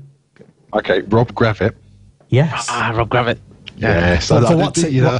What car and he was was he in in? the Ford Mondeo as well. God, you're Was good. it? Oh, I thought you had done his Peugeot, or was it? Was No, that no. a year too late? It was a one-off Ford Mondeo. I think the idea was that hopefully he'd make a move for the following season, but I think after 94 he became one of the privateers or into the privateer ranks. I'm happy to be corrected by anyone. No, else you're out absolutely right. It's. I mean, I had to Google this sort of stuff, but with Phil, it's all there in his head. See, he remembers it like it was 1994. there. Yeah, it's only sort of so many years ago. Well, it shows that you've not lost the plot. Turning 40-something plus next week. Yeah. But yeah, other British drivers, as you mentioned, Rob Gravitt, John Cleland, as was previously mentioned, Anthony Reid, Steve Soper, yes. Patrick Watts, other Brits That's a master driver. who also had a go was Julian Bailey, Tim Harvey, Will Hoy, David Leslie. Matt Neal was not nominated apparently for whatever format it was. I know Phil knows. And Keith O'Dore in the Old Spice Nissan.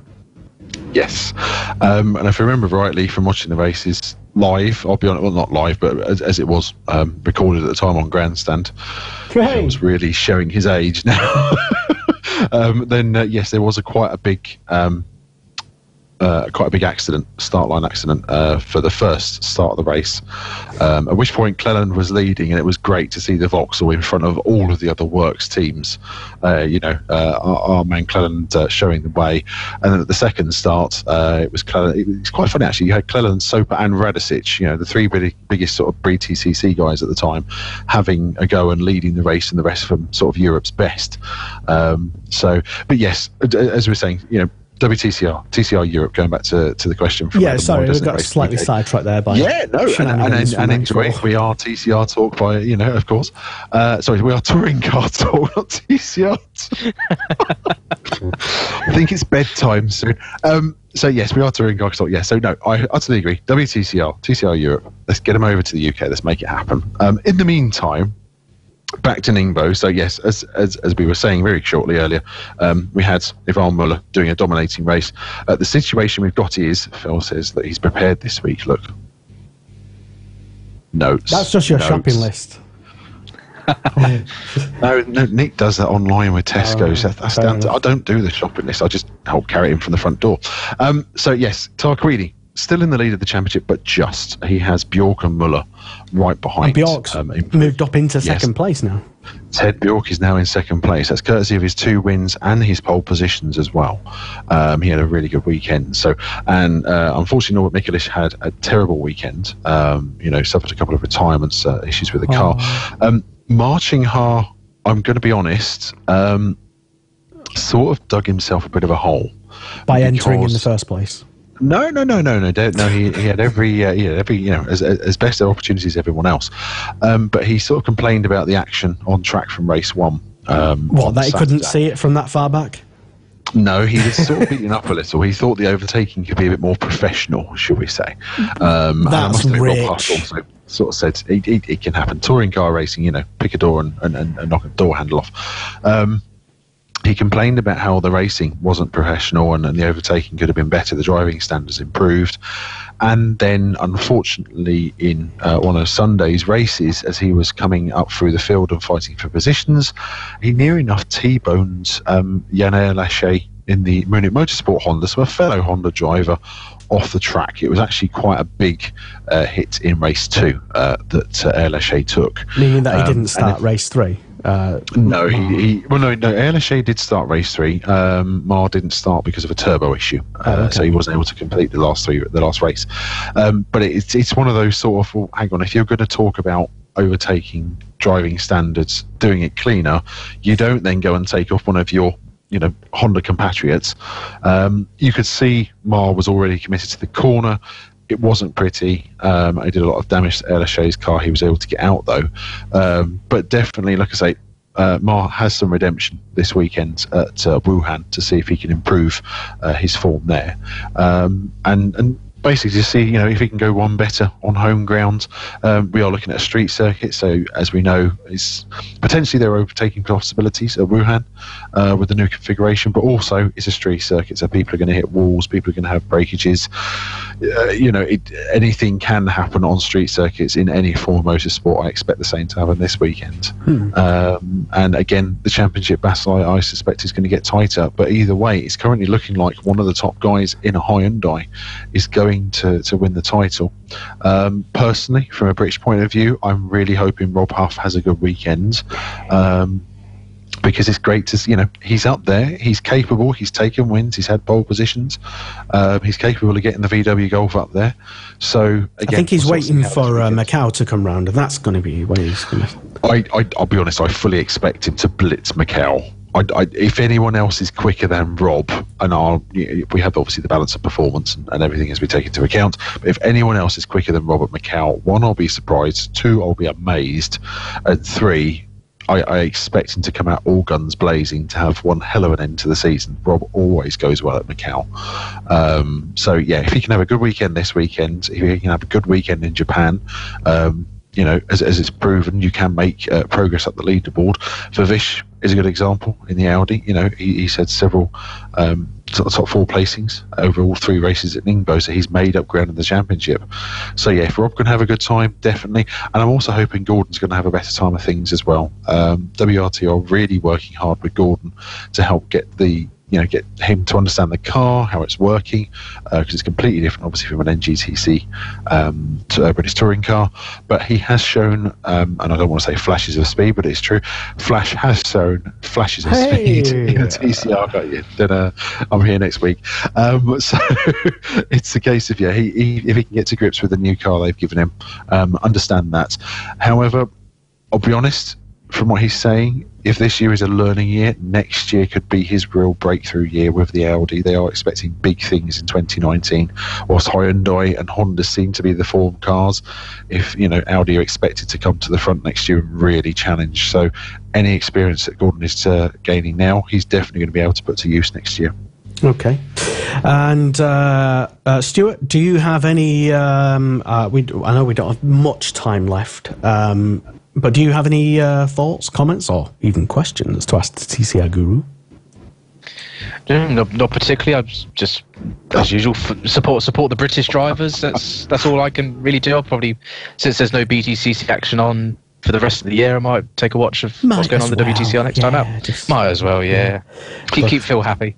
Well, this is see there. I can educate now. You see, the British Touring Cars has finished. Unfortunately, unless you're subscribing to a particular service, we can't watch Bathurst live in the UK either this year.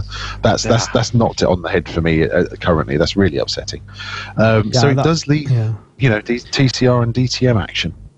Well, I hope that much like the Bathurst 24 Hours, there's a YouTube streamer somewhere that will stream the whole race legally, of course, but so hopefully, legally. So I'm sure we can find somewhere, and just to as you mentioned there, DTM.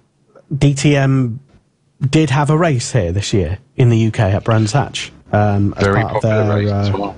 Yeah, it was a very good race. So maybe your suggestion of part of the reason, or most of the reason, as to why big championships don't come here is because of the car market. DTM comes here and that sort of Although thing. I think it was the first visit for something like 5 years. But that's not I can't remember. No. Yeah, but let's not mention that. And the other thing that's also helped as well is previous DTM visits have been on the Indy circuit at Brands, so a big difference was made the fact that they raced on the Grand Prix circuit this year, and it turned out to be a much more popular event. Maybe because it was on the longer Grand Prix loop, but yes. The big reason why World Touring Cars didn't come back to the UK after several years was because they felt the interest was not there because of a strong domestic championship. DTM isn't really affected by NGTC and car sales, but they know they have a fan base in the UK. They have a big fan base, and you've got a lot of British drivers involved as well. Gary Paffett, Paul di Resta, to mention a few. So. Yeah, good reason to come back to the UK for DTM, and as I understand, I believe they're coming back next year as well. I believe so. Yes. On the Grand Prix loop. So yeah, some series have different ways of thinking. Like I say, the WTCC as it was had one way, but let's hope WTCR potentially could change some minds. You're allowed to be different and like different things. Just because you love BTCC, it doesn't mean that you're not allowed to also like TCR UK, for example. Just because you're doing it again, aren't you? You're purposely causing up trouble. I'm just stating, just because you're a fan of one thing, it doesn't necessarily. I want to break down borders and smash people in faces with other people's opinions and stuff. Okay. Well, we know the internet's best full analogy, Lester. We know that the internet is full of everyone's opinion, and if you disagree with their opinion, then you're Hitler, for example. So it's not necessarily a bad thing to. What I'm saying is, it's okay to like more than one different type of touring car. BTCC isn't the only type of touring car. That's all we're saying. So we, especially in Phil's case, love almost every type of touring car, if not actually every type of touring car. Almost. I keep an eye on DTM, I'll admit that. I keep an eye on Bathurst. What have you got against DTM? Sorry? What have you got against it? You hate it. There we go. Phil Kinch hates DTM, everybody. More touring car racing. I'll be honest, I watch that much touring car racing. That is true. You do watch quite a lot, and like other different types of motorsport, you can only kind of watch at least 3 things at once. Different screens and whatnot. But yeah, so as Adam Matheson's been on throughout the show, hello, and hello to Blake Gibbons as well, a regular listener to Motorsport Radio. Hello. He LOL'd rather heartily at your suggestion that Wuhan in China was the Chinese Detroit. But as attested to WTCR's own website, there's an article on there saying that, quote, Motor City next for WTCR racers. Yeah. So even they're saying it is the actual... they see it as the Chinese version of Detroit, so the Chinese capital for their own automotive industry. Yeah. As I understand from a bit of research done separate to WTCR as well. You don't always take the website for granted, you go and do a bit of digging. But either way, that's how it's described. And we'll get on to why the points in WTCR confused the hell out of me today, and it wasn't even my fault. So we'll get. That's another thing for another day when we're not being so positive about everything. Let's say. But thank you very much to everyone who's tuned in, as well to people listening live, not necessarily watching and tuned in live visually, because we do also stream the show, believe it or not, in radio form as well. Hello there, good evening. But a big hello to Ramon Herrera, Shaka Anderson as well, Bert Taylor. Hello, good evening, Bert. To John Paul Latham and Mr. Stuart Richards, also leaving a nice little thumbs up on the web stream as well. Hello, good evening, Stuart. You've been caught out, sir. You liked it. But yeah, so Stuart, just before we go, then tell everybody where they can keep up to date with your journalisms. You can find my journalisms on the Checkered Flag. Just search my name and it'll be up there on the main page. And also you can follow me on Twitter at TCF Stuart. All first 4 characters are capital letters, and Stuart Stuart. And Phil Kinch as well, for those who literally don't know, then you should do, Phil. Amongst other things, let's narrow it down to like 10 things where you publish things. Okay, so as a lot of, I don't know if any are tuning in actually, a lot of Rallycross viewers will know I cover the World Rallycross Championship for the Checkered Flag.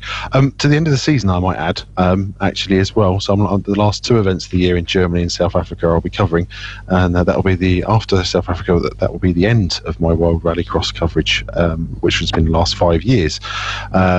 So yes, you can find me on the Checkered Flag covering World Rallycross. I've also been covering TCR UK, WTCR, and I've even done some BTCC work this year as well.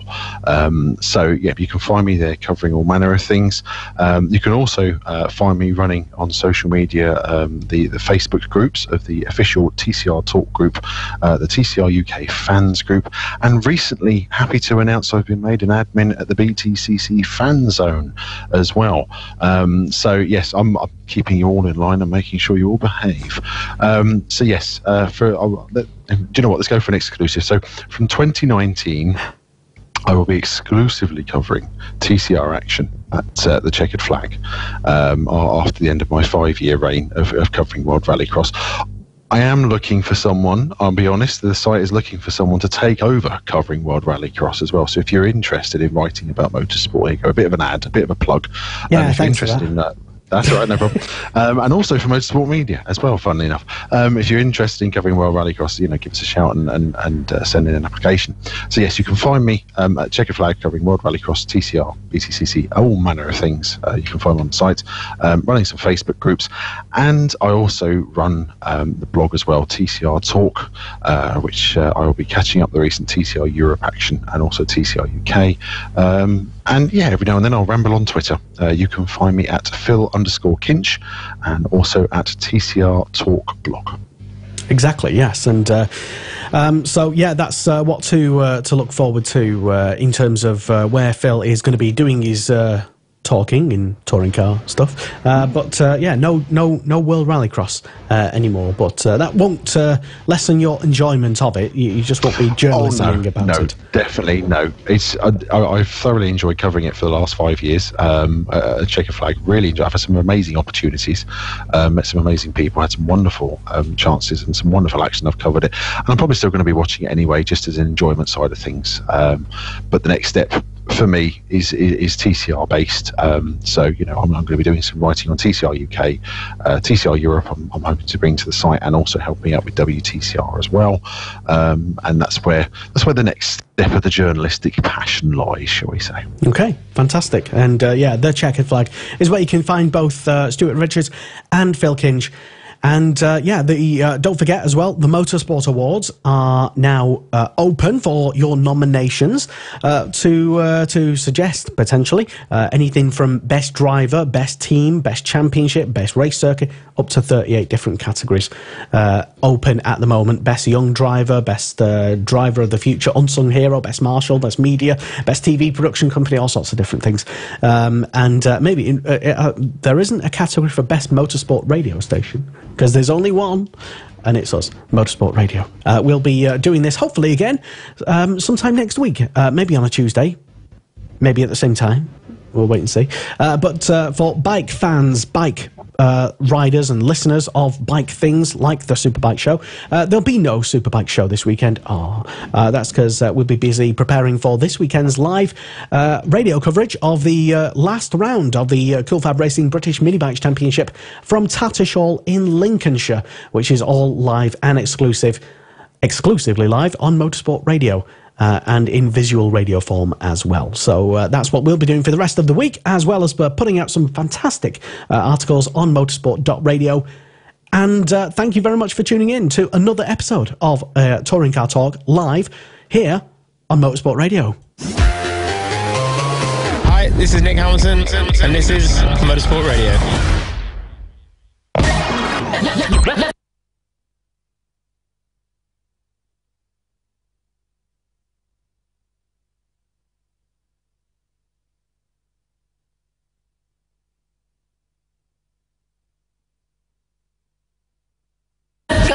Hi, I'm Callan O'Keefe, and this is Motorsport Radio. Myself the bliss, you can have it till you can't take no more.